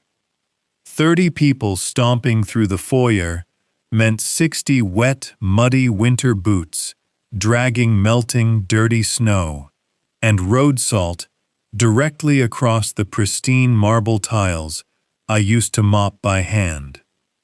The entryway instantly became a filthy, crowded disaster zone. The sheer volume of human bodies overwhelmed the delicate aesthetic she had spent days trying to manufacture.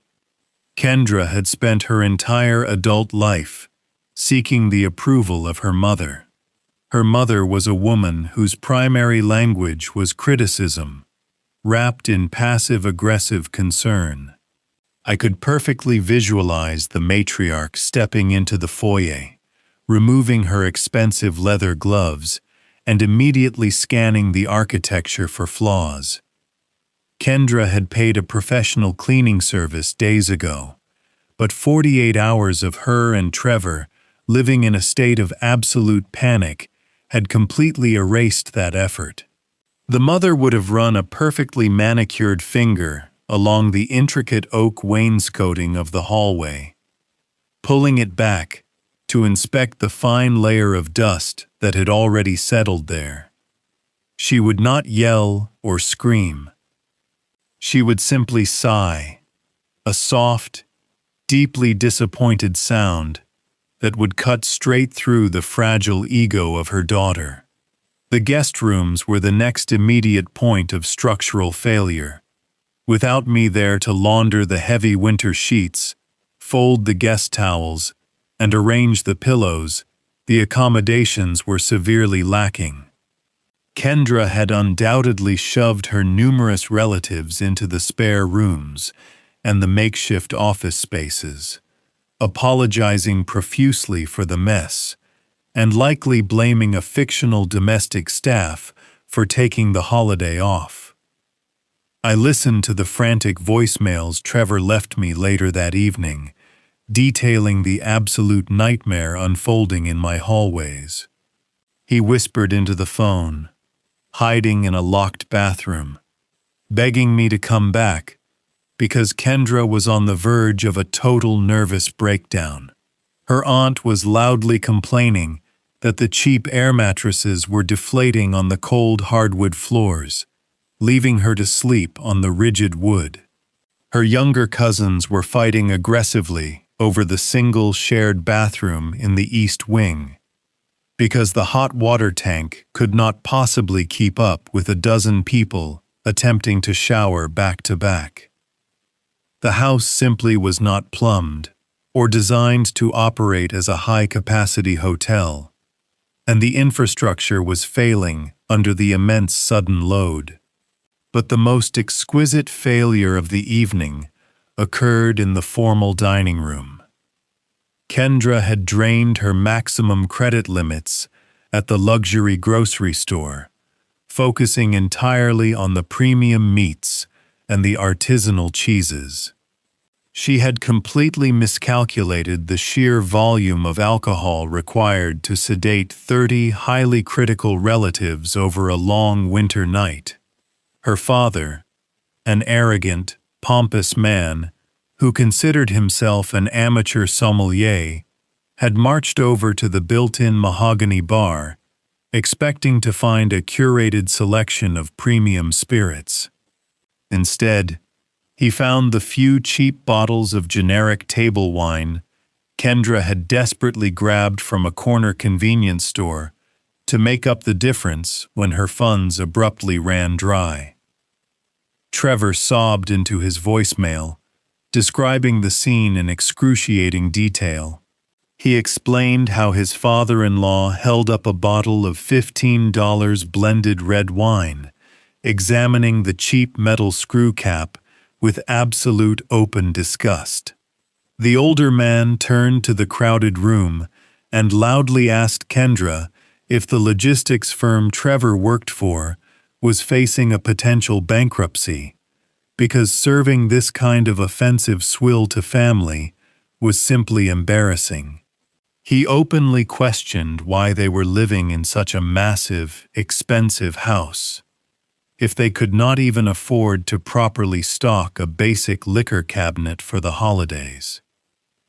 He humiliated his daughter in front of the entire gathering, stripping away the glossy, wealthy veneer she had tried so desperately to paint over her hollow life. I sat by the roaring fireplace in my ski lodge, watching the heavy snow fall over the dark mountains, listening to Trevor hyperventilate on the digital recording. The house in Indiana was noisy, crowded, and rapidly becoming unsanitary. The guests were hungry, tired, and highly judgmental of their surroundings. Kendra was locking herself in the kitchen pantry to cry in secret, and Trevor was hiding in the guest bathroom, leaving pathetic messages on the phone of the very man they had tried to banish to a freezing, unfinished basement. The grand illusion of their prosperity was actively cracking under the relentless, brutal scrutiny of the very people they had tried to impress. The structural integrity of their marriage was failing rapidly, and the internal atmospheric pressure was only going to increase as the hours ticked by. The massive weight of 30 ungrateful, demanding guests was pressing down on a foundation built entirely on lies and stolen credit. They were crumbling, and they had absolutely no one to blame but themselves. And the most magnificent part of the entire situation was knowing that the true catastrophic failure, the absolute freezing termination of their false reality, had not even arrived yet. The winter storm was just beginning. The morning of December 23rd broke over the Wabash Valley with absolute brutality. I watched the national weather broadcast from the comfort of my luxury suite in Vail, sipping a freshly brewed cup of dark roast coffee. A massive winter system had stalled directly over the Midwest. Heavy, blinding snow was falling at a rate of 2 inches an hour, and the ambient temperature had plummeted into the single digits. The wind chill was severe enough to freeze exposed skin in minutes. It was the kind of hostile, unforgiving weather that makes a structurally sound, fully heated home feel like an absolute fortress against nature. But my former home was no longer a fortress. As of 8 o'clock that morning, it was simply a large brick box, rapidly losing its thermal mass. I knew the exact moment the trap activated. I had designed the transfer of the utility accounts with the precision of a digital timer. When the clock struck the hour, the automated systems at the regional electric and gas companies processed the finalized legal transfer. My name was officially wiped from the ledger. The new account holder was registered as a commercial demolition and development firm. According to standard corporate safety protocols, any structure slated for an imminent teardown must have all volatile utilities completely severed to prevent accidental fires or explosions. No human technician needed to visit the property to flip a physical switch. It was all managed remotely through the smart grid. Deep inside the walls of the house, the lifeblood of the property simply stopped flowing. The massive forced air heating units in the basement powered down and fell completely silent. The glowing digital thermostats in the hallways went entirely black. The pilot lights on the dual water heaters were extinguished. The electricity pulsing through the copper wiring faded, leaving every outlet and overhead fixture entirely dead. The heavy refrigerator, filled with Kendra and her thousands of dollars of premium meats and artisanal cheeses, stopped humming. The house did not just lose power, it completely died. I could perfectly envision the sequence of events unfolding within those walls. The 30 arrogant, demanding guests would have been sleeping and taking advantage of the holiday vacation. But a house of that size loses heat remarkably fast when the external temperature is in the single digits. The cold would have seeped through the glass of the large bay windows, crawling across the hardwood floors and creeping up the staircases. The air inside the bedrooms would have turned sharp and biting. One by one, the relatives would have woken up shivering, pulling thin decorative blankets up to their chins. Someone, probably the pompous father-in-law, would have stumbled out of the master suite, expecting a hot shower and a freshly brewed cup of premium coffee. He would have turned the brass handle on the shower and found nothing but freezing icy water shooting from the shower head. He would have marched into the kitchen, flipping light switches in the hallway and finding nothing but heavy, oppressive darkness. The entire horde of guests would have emerged from their respective rooms, wrapped in winter coats over their pajamas, demanding answers, complaining loudly about the freezing conditions and the lack of basic amenities. Trevor would have been the primary target of their immediate outrage. Kendra would have shrieked at him, demanding he fix the problem immediately so she could dry her hair and feed her starving relatives. She would have assumed it was a simple blown fuse or a localized neighborhood power outage. She would have ordered him into the basement to reset the system. I knew exactly what Trevor felt when he walked down the wooden stairs into the dark, freezing concrete basement. He would have used the small, weak flashlight on his cellular phone to navigate the space. He would have walked over to the main electrical panel, brushing past the empty walls where my tools used to hang. He would have pulled open the metal door of the breaker box and shined his light on the rows of black plastic switches. He would have expected to see a switch flipped in the wrong direction, but every single switch would have been perfectly aligned. He would have toggled the main breaker off and on, listening for the familiar, comforting hum of the furnace kicking back to life. But the basement would have remained absolutely silent. The silence of a disconnected grid is profound. It is heavy and dead, and it offers no solutions. Standing in the freezing dark, Trevor would have realized this was not a simple blown fuse. He would have pulled his phone from his pocket, watching his battery percentage slowly drop in the cold air. He would have dialed the emergency customer service line for the regional electric company. He would have navigated the frustrating automated menus, pressing buttons with trembling fingers, desperate to speak to a human representative. He needed them to dispatch a technician immediately, to save him from the wrath of 30 freezing, angry in-laws waiting upstairs. I listened to the exact details of this phone call later that evening.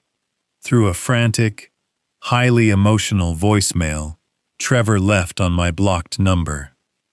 He had finally reached a customer service representative and aggressively demanded to know why his house was disconnected during a blizzard.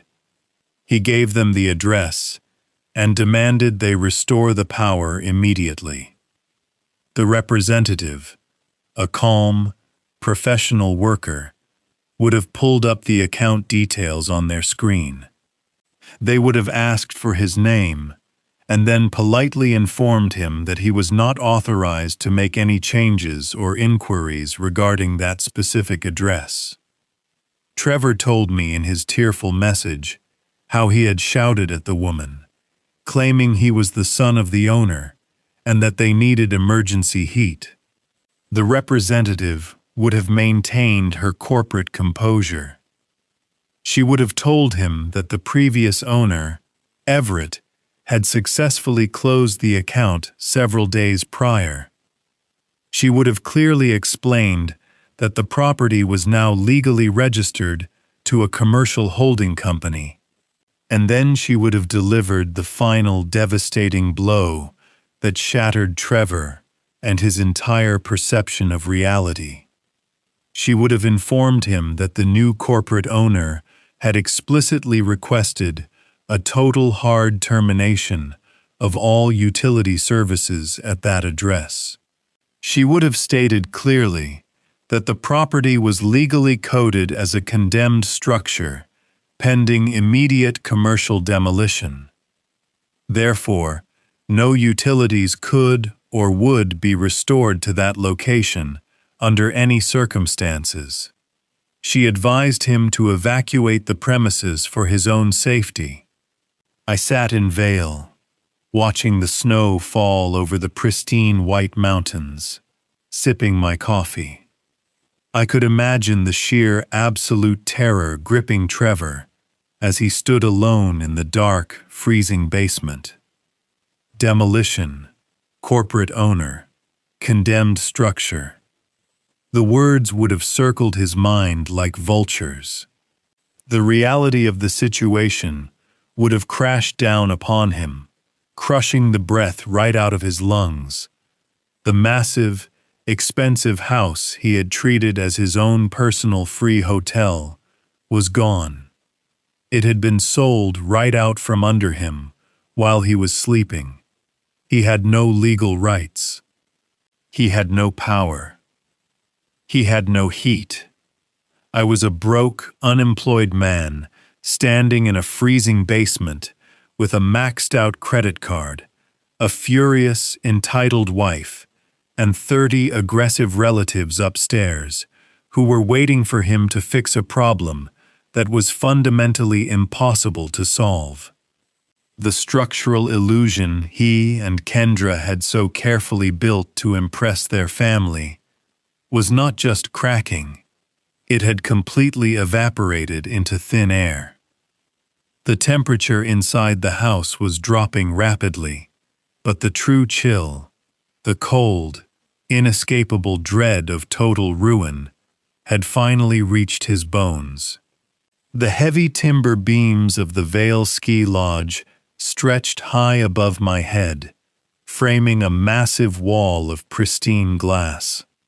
Outside the window, thick white snowflakes drifted lazily down from a bright silver sky, settling softly onto the jagged peaks of the Rocky Mountains. Inside the private lounge, the atmosphere was a masterclass in ultimate luxury and total comfort. A colossal stone fireplace dominated the far wall, filled with massive logs of cedar that crackled and popped, radiating a deep, penetrating warmth across the room. I was seated in a plush, oversized leather armchair, resting my feet near the hearth. In my right hand I held a heavy crystal glass filled with a premium aged beverage, the amber liquid catching the golden light of the fire. Soft instrumental jazz floated from hidden speakers, blending perfectly with the quiet murmur of other wealthy patrons enjoying their winter retreats. I was completely relaxed. My heart rate was slow and steady. I was a man who had successfully navigated a treacherous storm and had finally reached the absolute safety of a distant shore. My mobile phone sat on the polished wooden table next to my chair. For the past hour, the screen had remained completely dark and silent. I knew Trevor was likely paralyzed by shock, trapped in that freezing basement, trying to process the catastrophic revelation the utility representative had just handed him. He lacked the fundamental courage to confront me directly after hearing the words condemned and demolition. But I also knew Kendra possessed no such hesitation. Her entire identity was currently crumbling in front of the very audience she had spent years trying to impress. Her desperation would easily override any sense of caution. Right on schedule, the quiet screen of my phone suddenly illuminated. The device began to vibrate aggressively against the polished wood, sliding slightly across the table. I looked down at the caller identification. It was Kendra. I did not pick up the phone immediately.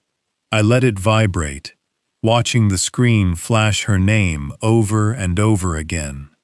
I took a slow, deliberate sip from my crystal glass, letting the rich, warming liquid coat my throat. I savored the absolute control I possessed in this moment. I was the architect, holding the only set of blueprints to a building that was currently collapsing around her ears. On the fifth ring, I reached out, picked up the device, and pressed the green button to accept the call. I brought the speaker to my ear, but I did not say a single word. I simply waited for her to initiate the connection. "Everett!" she shrieked, her voice completely frantic and incredibly shrill. The sheer volume of her forced me to pull the phone a few inches away from my ear. "It is freezing in here. The power is completely out, and the water is like ice. My mother is sitting in the living room, wearing 3 winter coats, and my uncle is threatening to book a flight back home. Trevor went down to the basement, and he is speaking absolute nonsense about the house being scheduled for demolition. You need to call the utility company right now and fix this massive bank error. Give them your credit card number and tell them to turn the heat back on immediately. You are ruining my entire Christmas. You are humiliating me in front of my family." I sat back in my leather chair, listening to the chaotic symphony of destruction playing out in the background of the call. I could hear the unmistakable sound of chattering teeth and shivering bodies. I heard a woman who sounded exactly like her arrogant mother, loudly complaining that she could see her own breath in the dining room. I heard the sharp, angry voices of her relatives demanding answers, demanding hot coffee, demanding a warm place to sleep. The entire environment was a toxic, freezing pressure cooker of resentment and blame. And Kendra was trapped squarely in the center of it, completely powerless to stop the implosion of her carefully crafted social image. I listened to her panting heavily into the receiver. She was hyperventilating, gasping for air, as her reality fractured into 1,000 irreparable pieces. She was waiting for me to apologize. She was waiting for me to tell her I was dialing the power company to resolve the issue.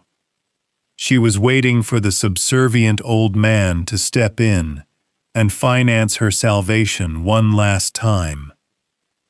I swirled the amber liquid in my glass, watching the firelight dance through the crystal.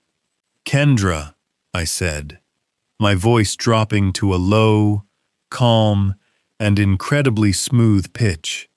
The quiet resonance of my tone stood in stark contrast to her hysterical screaming.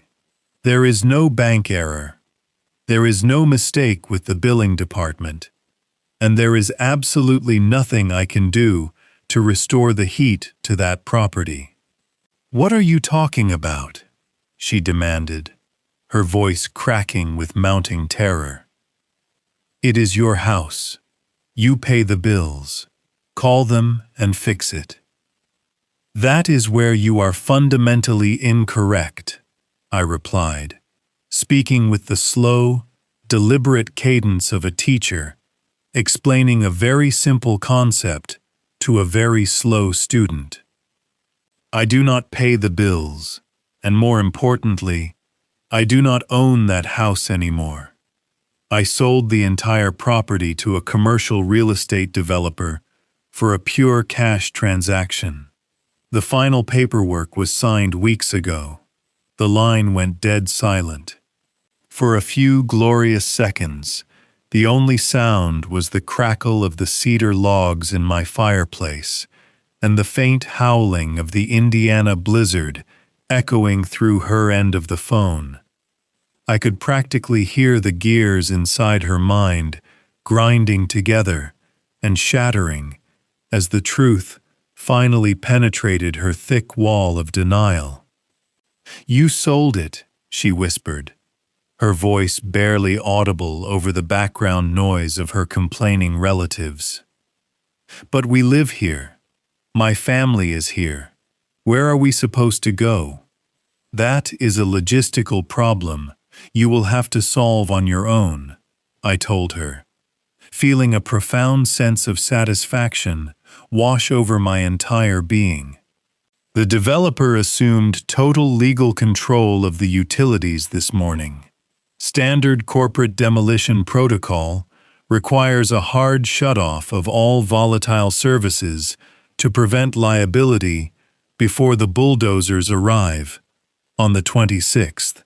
I cannot call them to turn the heat back on because I have absolutely zero legal authority over that address. You are currently trespassing in a condemned commercial structure." "Everett, please," she whimpered, the arrogance and entitlement entirely stripped from her voice, replaced by a naked, begging desperation. "Please, you cannot do this to us. It is freezing. We have no money to go anywhere else. My parents will never forgive me. Please help us." I looked out the massive glass windows, watching the gentle snow coat the tranquil Vale Mountains. I thought about the 3 years I had spent scrubbing wine stains off antique rugs. I thought about the thousands of dollars she had stolen from my accounts to buy designer shoes.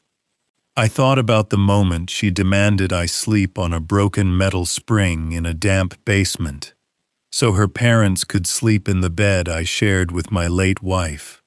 "You demanded the house for the holidays, Kendra," I said, my tone dropping to a whisper of absolute finality. "I gave it to you. Try not to freeze." I pulled the phone away from my ear, ignoring the frantic, pathetic sobbing that was just beginning to erupt from her throat. I pressed the red button and ended the call, permanently severing the connection. The screen went dark. I opened my device settings, navigating directly to the contact management menu. I selected Kendra and tapped the option to block her number. I scrolled down to Trevor and did the exact same thing. I locked the device and placed it face down on the polished wooden table. The silence that followed was not empty. It was full and rich and incredibly satisfying. It was the sound of a perfectly designed structural collapse, executing exactly according to the blueprints. I leaned my head against the soft leather backing of my chair and raised my crystal glass toward the roaring fire, offering a silent toast to Marlene. The winter storm in Indiana was going to be terribly brutal tonight, but inside my lodge, the temperature was absolutely perfect. The morning of Christmas Eve arrived with a brilliant, blinding sunlight, reflecting off the heavy layers of fresh snow. In Vail, I woke up feeling entirely refreshed and completely rested. I ordered a generous room service breakfast and poured myself a hot cup of dark coffee. I walked over to the massive windows of my suite and took a seat at the small glass table. I opened my tablet and launched the security application. I had strategically left the high-definition exterior and entryway cameras perfectly active and connected to a dedicated cellular backup line. I wanted to witness the final structural collapse with perfect clarity. The digital feed from Indiana loaded onto my screen. The neighborhood was buried under 2 feet of snow. My former driveway was a chaotic frozen parking lot filled with the rental vehicles of 30 furious, shivering relatives. The windows of the brick house were completely frosted over from the inside, a clear indication that the interior temperature was hovering dangerously close to freezing. I watched the timestamp on the bottom corner of the screen tick forward. It was exactly 9 o'clock in the morning. Right on schedule, a heavy white commercial utility truck, equipped with a snowplow, turned onto the street. It was followed closely by a sleek black corporate vehicle. They rolled slowly past the snowed-in rental cars and parked directly at the base of the driveway. The doors of the black vehicle opened first. A tall, broad-shouldered man stepped out into the freezing air. He wore a heavy wool overcoat, a perfectly tailored suit, and carried a thick metal clipboard. This was the commercial property manager, employed by the luxury development firm. He moved with the rigid, uncompromising authority of a man who dealt exclusively in million-dollar contracts and strict corporate timelines. I was not alone. From the white utility truck, 3 more men emerged. 2 of them were massive, imposing private security contractors, wearing thick black tactical jackets and heavy boots. They looked like professional enforcers, hired to ensure absolute compliance. The 3rd man carried a heavy leather tool belt slung over his shoulder. He was a commercial locksmith brought in to drill out the old locks and secure the perimeter of the condemned structure. The 4 men marched up the icy walkway, moving in a tight, synchronized formation. They did not look like holiday visitors. They looked like an eviction squad. I turned up the volume on my tablet, listening through the crisp audio feed of the porch camera. The property manager stepped up to the heavy wooden front door. He did not search for the doorbell. He raised his gloved hand and delivered 4 loud, aggressive knocks against the solid wood. The sound echoed sharply in the freezing morning air. It was a heavy, demanding sound that carried the full weight of legal authority. For a full minute, nothing happened. The property manager looked at his clipboard, verifying the address, and knocked again, this time even louder. Finally, the brass handle slowly turned. The heavy door pulled open just a few inches. Kendra stood in the doorway, and the sight of her was absolutely glorious. The arrogant, perfectly manicured woman who had demanded premium champagne and imported cheeses was entirely gone. In her place stood a shivering, miserable figure. She was wrapped tightly in a thick, ugly sleeping bag, wearing a pair of dirty sweatpants and 3 layers of mismatched sweaters. Her hair was a tangled, greasy mess. Her face was pale, and her lips had a distinct bluish tint from spending the entire night trapped in a freezing house. She looked exactly like what she had become, a desperate squatter. She asked if she could help them, her voice shaking uncontrollably from the bitter cold.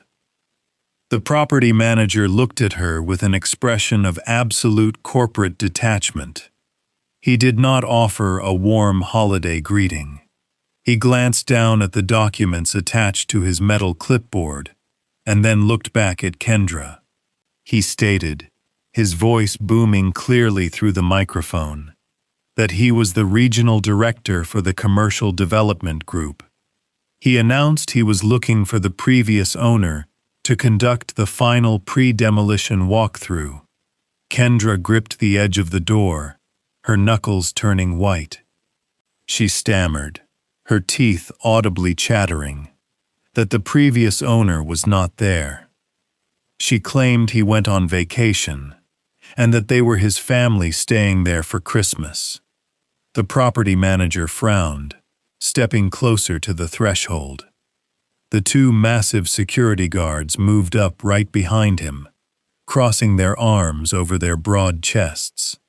They loomed over Kendra, casting a dark, intimidating shadow across the entryway. The manager said, his tone dropping into a hard, uncompromising register, that her claim was completely impossible. He explained this property was officially sold and legally transferred to a corporate holding company. He clarified the previous owner surrendered all rights to the location, and the utility accounts were terminated, according to standard safety protocols. He stated firmly that the structure was officially classified as a condemned commercial site and scheduled for a total demolition in exactly 48 hours. He raised his clipboard, pointing a gloved finger at the bold printed text on the top page. He declared he had a demolition crew arriving on the 26th and was informed the property was entirely vacant. Yet, he was standing there, looking at a driveway full of vehicles and a house full of unauthorized individuals. Kendra opened her mouth, but no words materialized. Her eyes darted from the stern property manager to the intimidating security guards, and finally to the locksmith, who was already inspecting the brass hardware on the front door. The absolute finality of the situation was crushing the air out of her lungs. The manager demanded, taking another step forward and forcing Kendra to retreat slightly into the freezing foyer, to know exactly who she was. He demanded to know why 30 unauthorized squatters were currently residing in a condemned commercial building without power, water, or legal permission to be on the premises. The word squatters echoed through the audio feed, ringing with beautiful poetic justice.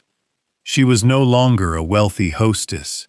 She was no longer the queen of a suburban castle. She had been officially reduced to a nameless, faceless trespasser by a man holding a clipboard. Kendra cried out, her voice cracking under the immense pressure, that they were not squatters.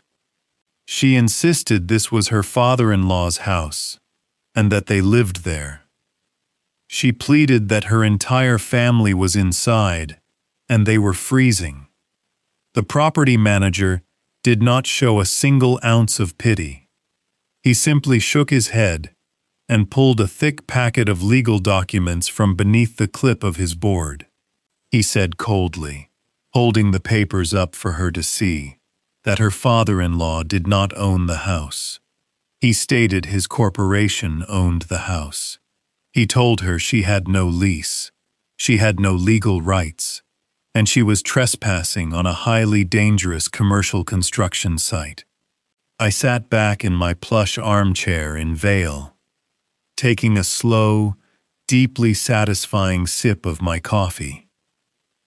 The first domino had been pushed, and the entire false reality she had built for her critical, judging relatives was about to shatter publicly in the middle of her freezing living room. The final eviction had officially commenced. The freezing wind whipped through the open front door, blowing a fine mist of snow into the marble foyer. I leaned closer to the glowing screen of my tablet, watching the high-definition security feed with absolute fascination.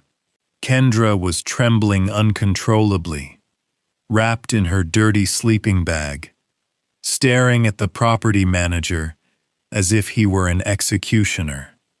The harsh reality of her situation was finally crashing down upon her, but the true public execution of her pride had not even started.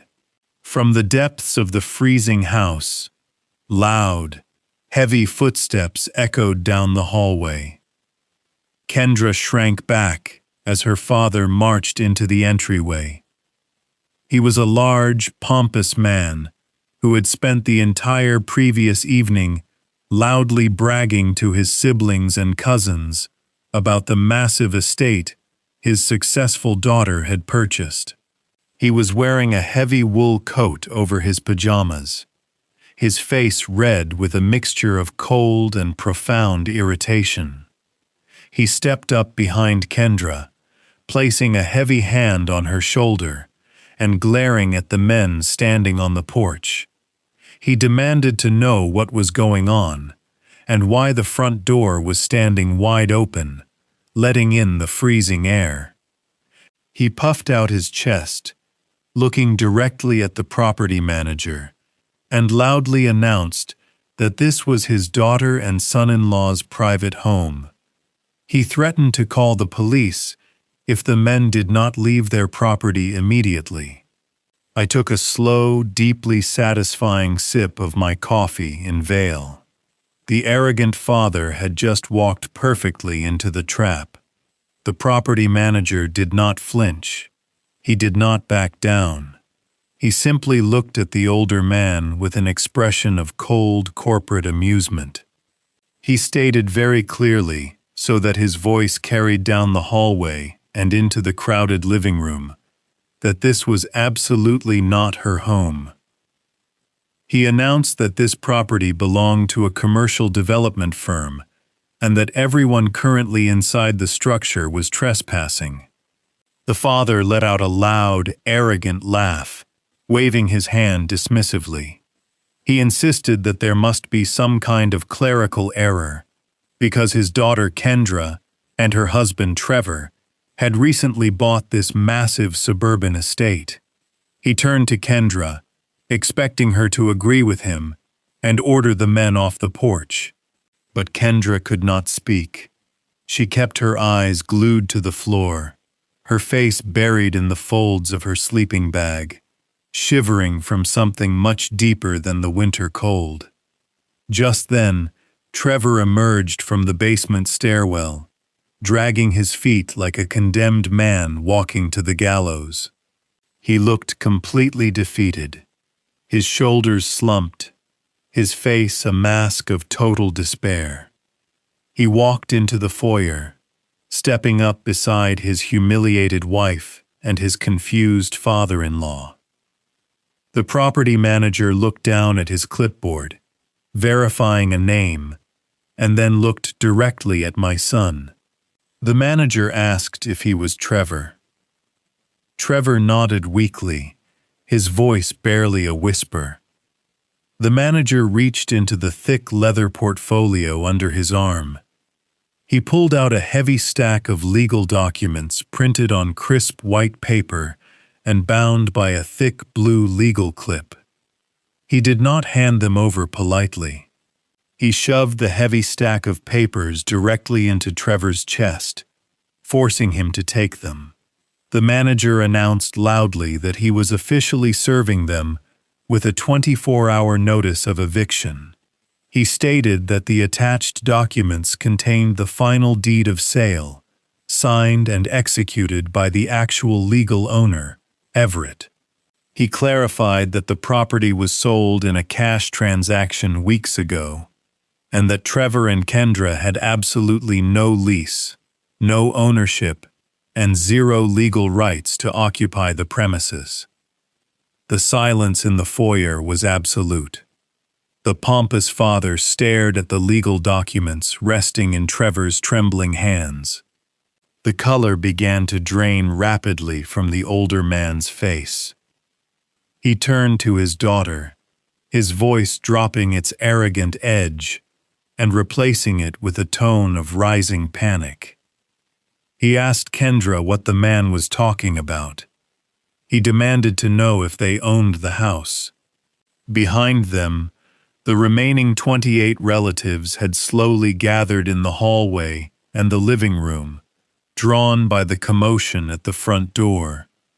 They were all huddled in heavy coats and blankets, shivering in the freezing house, listening to every single word. The aunts, the uncles, the cousins who had spent the last 2 days being bossed around by Kendra were now watching her entire fake empire crumble into dust. Trevor looked down at the documents, his eyes scanning the first page. He saw my signature. He saw the sale price. He saw the strict transfer dates. He closed his eyes and let out a pathetic, broken sob. He confessed to the entire room that they did not own the house. He admitted that it was my house and that I had sold it right out from under them without saying a single word. The reaction from the gathered family was instantaneous and brutal. The whispers erupted into a loud, chaotic chorus of absolute shock and mounting anger. An aunt from the back of the room shouted that they had flown across the country to stay in a stolen house. An uncle loudly complained that they were freezing to death in a condemned building because Kendra wanted to play pretend. The illusion of wealth and success was completely shattered, leaving nothing but the pathetic reality of 2 broke, entitled adults who had driven away the only man who ever truly supported them. Kendra covered her face with her hands, sobbing hysterically into the fabric of her sleeping bag. Her father took a massive step away from her, looking at his daughter with a mixture of absolute disgust and profound embarrassment. He had spent months bragging to his golf buddies and business associates about the massive estate his successful daughter owned. He realized in that exact moment that he had been boasting about a lie. He realized his daughter was nothing more than a parasite who had been living off the generosity of an old man she treated like garbage. The property manager stood on the porch, completely unfazed by the family drama unfolding before him. He pointed a gloved finger at Trevor and delivered his final devastating instruction. He stated that they had exactly 24 hours to pack their belongings and vacate the premises. He warned that if the house was not entirely empty by 9 o'clock the following morning, he would return with the local police to begin making arrests for criminal trespassing. He turned around and walked back down the icy driveway, followed closely by the locksmith and the 2 massive security guards. They climbed back into their vehicles and drove away, leaving the front door wide open. The freezing winter wind howled into the foyer, sweeping across the polished marble floor. Trevor and Kendra stood frozen in the entryway, completely exposed and utterly defenseless under the furious, judgmental stares of their 30 freezing relatives. I watched them from my warm, luxurious sanctuary in Vale, feeling a deep, profound sense of ultimate satisfaction. The structural collapse was complete. There was absolutely nothing left of their false kingdom but rubble. The heavy wooden door stood wide open, letting the brutal Indiana blizzard sweep directly into the grand foyer. The property manager had delivered his 24-hour ultimatum and walked away, leaving behind an absolute vacuum of authority. That vacuum was immediately filled by the furious, indignant rage of Kendra's humiliated family. I leaned forward in my leather chair in Vale, watching the security feed with rapt attention. The initial shock that had paralyzed the 30 relatives completely evaporated and was instantly replaced by a frantic, desperate need to escape the condemned structure. Kendra's father was the first to break the silence. He turned his back on his daughter, completely ignoring her pathetic sobbing. He loudly announced to the entire gathering that they were leaving immediately. He stated he would not spend another minute freezing in a stolen house, while his own daughter played a sick, delusional game of pretend. His voice echoed up the grand staircase, acting as a starting pistol for the mass exodus. The relative stampede began. Aunts, uncles, and cousins scrambled back up the stairs, rushing to the guest bedrooms to retrieve their belongings. Through the internal hallway cameras, I watched the absolute chaos unfold. The carefully arranged holiday illusion was torn to shreds in minutes. Suitcases were thrown open on top of the unmade beds. Clothes and toiletries were shoved hastily into canvas bags. The cheap, deflated air mattresses were abandoned on the hardwood floors. Nobody cared about packing neatly. They only cared about evacuating the freezing dark house before the situation deteriorated any further. Down in the foyer, Kendra tried frantically to do damage control. She shuffled from relative to relative, wrapped tightly in her dirty sleeping bag, begging them to wait. She pleaded with her cousins, trying to formulate a ridiculous lie about a bank error and a misunderstanding with the real estate developer. But her family was entirely done listening to her lies. Her uncle pushed past her, dragging a heavy rolling suitcase, and loudly told her to get out of his way. Her cousins ignored her completely, refusing to even make eye contact as they carried their bags down the stairs.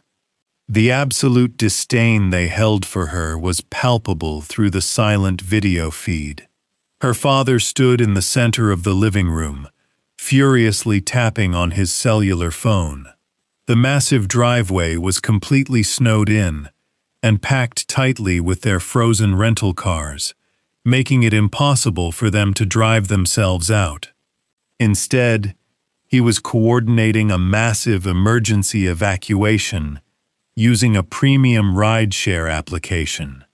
He booked a fleet of large sport utility vehicles to transport his massive family to a luxury hotel downtown.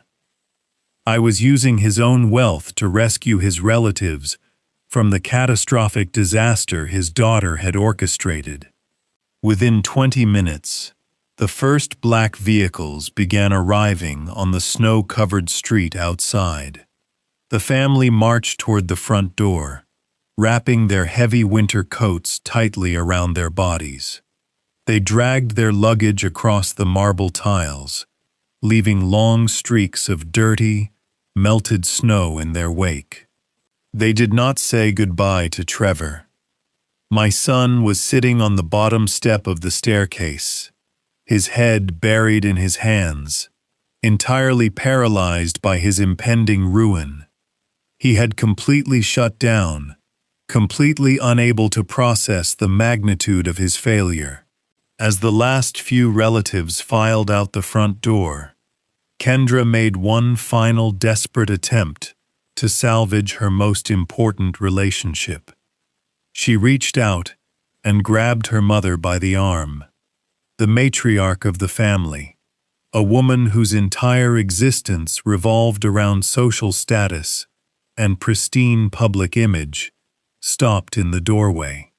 Kendra sobbed openly, begging her mother for financial help, begging for a place to stay, begging for forgiveness. She asked her mother to pay for a hotel room for her and Trevor so they would not freeze to death on the street. The mother looked at Kendra with an expression of pure, unadulterated disgust. She did not offer a warm maternal embrace. She did not offer a word of comfort. She pulled her arm away from her daughter with a sharp, aggressive motion. She spoke with a cold, calculating precision that cut through the freezing air. She told Kendra that she was a profound, massive embarrassment to their entire family. She stated that Kendra had humiliated them in front of their extended relatives, dragging them to a condemned, freezing house just to satisfy her own pathetic vanity. Then the mother delivered the final crushing blow. She explicitly ordered Kendra not to contact them for the remainder of the holiday season.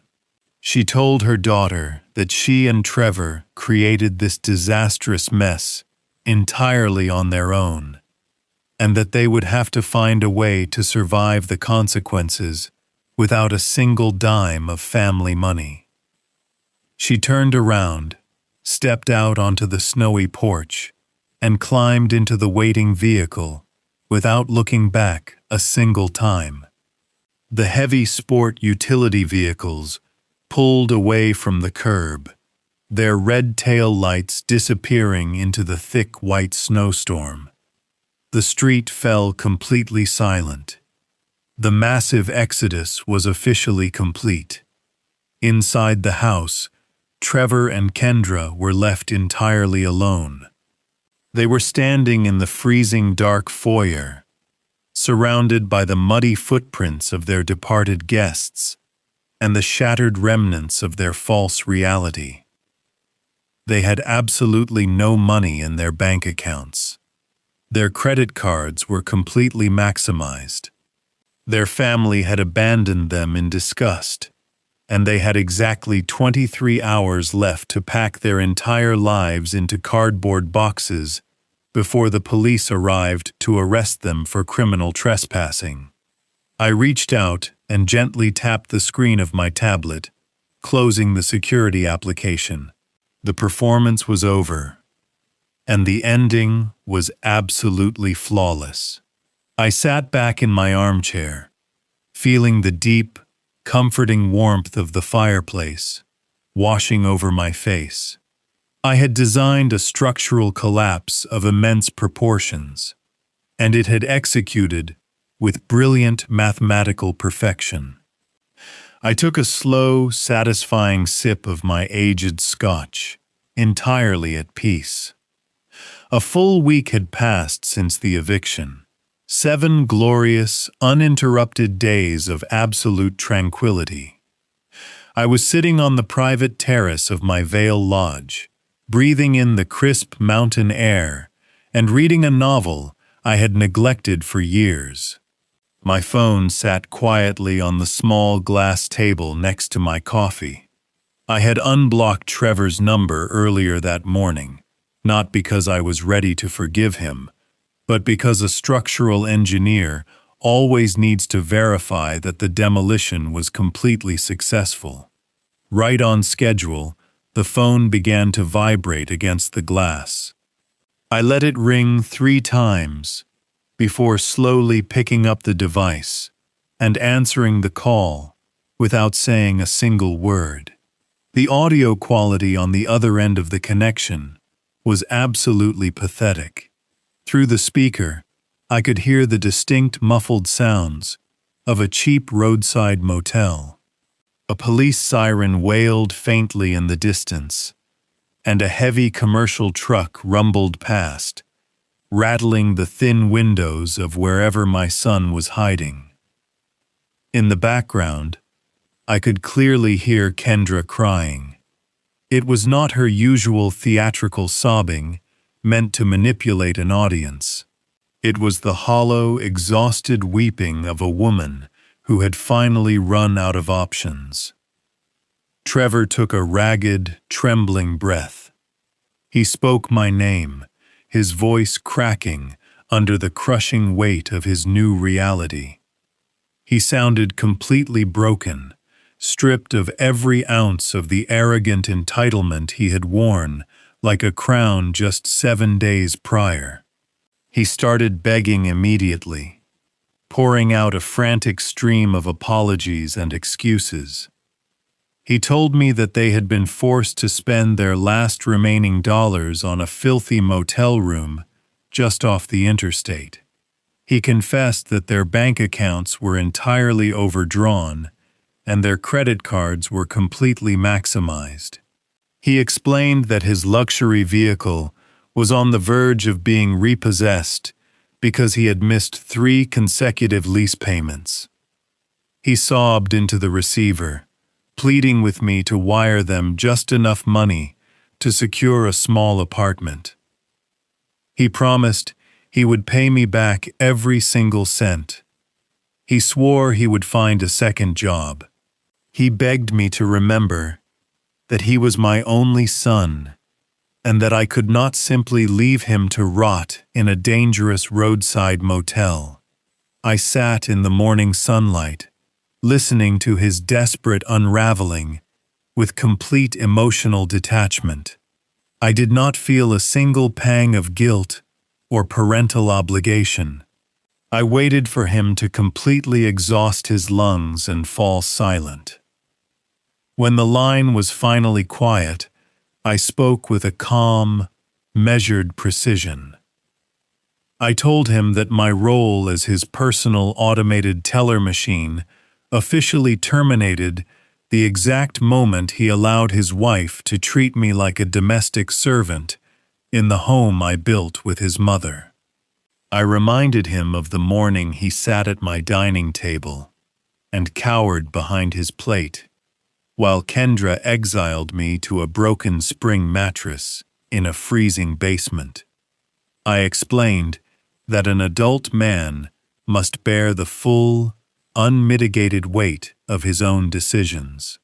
Trevor tried to interrupt, attempting to formulate another pathetic excuse, but I did not allow him to speak. I told him that I had spent the last 3 years quietly absorbing their disrespect while secretly financing their absolute vanity. I stated clearly that the financial pipeline was permanently severed and no amount of begging would ever reconnect it. I advised him to swallow his pride, walk into the nearest retail store, and apply for a minimum wage position, because hard physical labor was the only thing that could possibly repair his deeply flawed character. I told him this was my final communication, and that any future attempts to contact me would be handled directly by my legal counsel.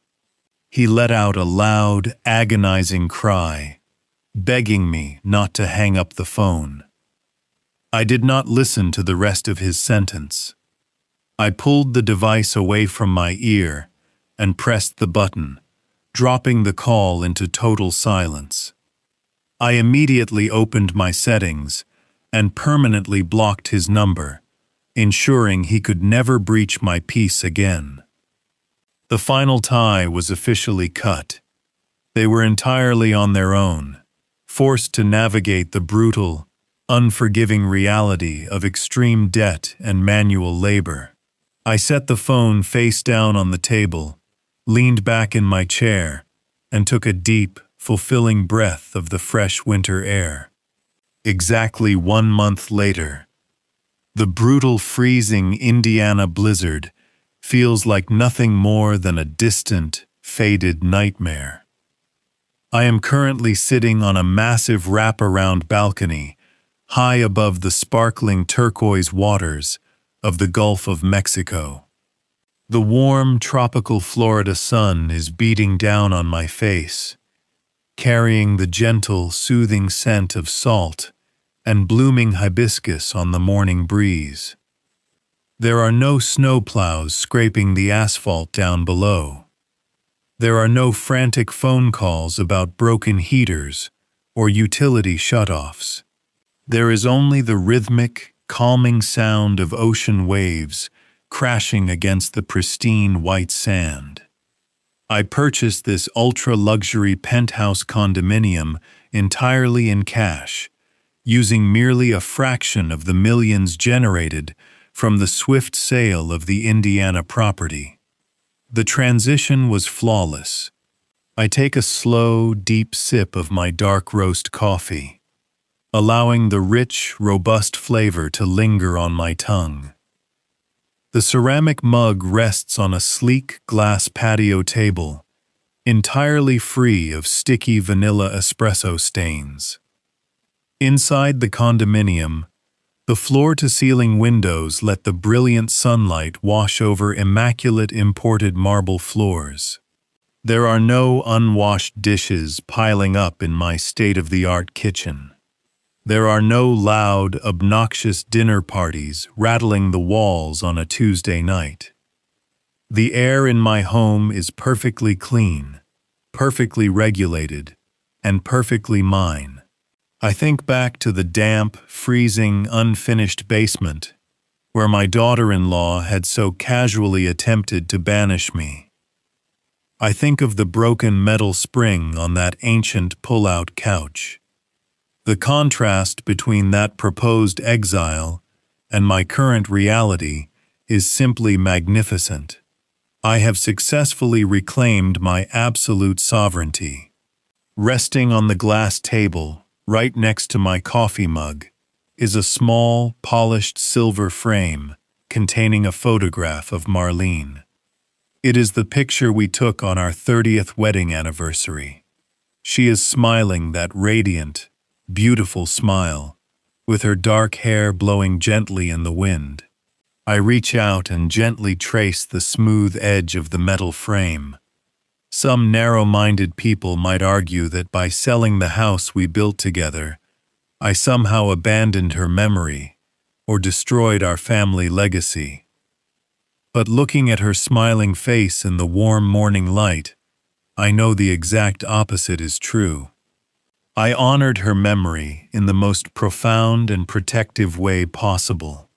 Marlene and I did not spend 4 decades working ourselves to the bone, saving every spare penny, and sacrificing our own personal luxuries just to finance the ungrateful vanity of a spoiled daughter-in-law and a spineless, cowardly son. We built our wealth to provide a foundation of security and comfort, not to create a bottomless slush fund for parasitic entitlement. By tearing down that physical structure and securing our financial assets, I protected everything Marlene and I actually stood for. I protected our dignity. I protected our life work from being systematically looted by 2 adults who absolutely refused to respect the very hands that fed them. I leaned back into my plush lounge chair, closing my eyes and tilting my face upward toward the brilliant morning sun. The absolute silence of the penthouse is the most beautiful symphony I have ever heard in my entire life. It is a thick, rich, heavy silence, completely unbothered by selfish demands, unbothered by petty manipulation, and entirely unbothered by parental guilt. I spent my entire professional career engineering massive structures designed to bear the heavy weight of the world. But today, sitting on this balcony, I am carrying absolutely no weight at all. My foundation is completely solid. My personal boundaries are permanently reinforced. I am a wealthy, dignified man, enjoying the quiet, spectacular peace of a highly successful extraction. The most profound lesson to take away from this entire experience is that unconditional love does not ever require unconditional financial enabling. True family is built on a solid foundation of mutual respect, sincere gratitude, and shared responsibility, not on toxic manipulation and entitled demands. When you allow someone to repeatedly disrespect you in your own home while happily spending your hard-earned money, you are not helping them grow into better people. You are simply financing their corruption and paying for your own abuse. Sometimes the absolute greatest act of self-respect and the most effective way to teach a grown child a vital life lesson is to firmly walk away and let them face the brutal reality of the real world entirely on their own. If you found satisfaction in this story of reclaiming personal dignity and setting unbreakable boundaries, please share your thoughts in the comments below and subscribe to the channel for more stories like this one.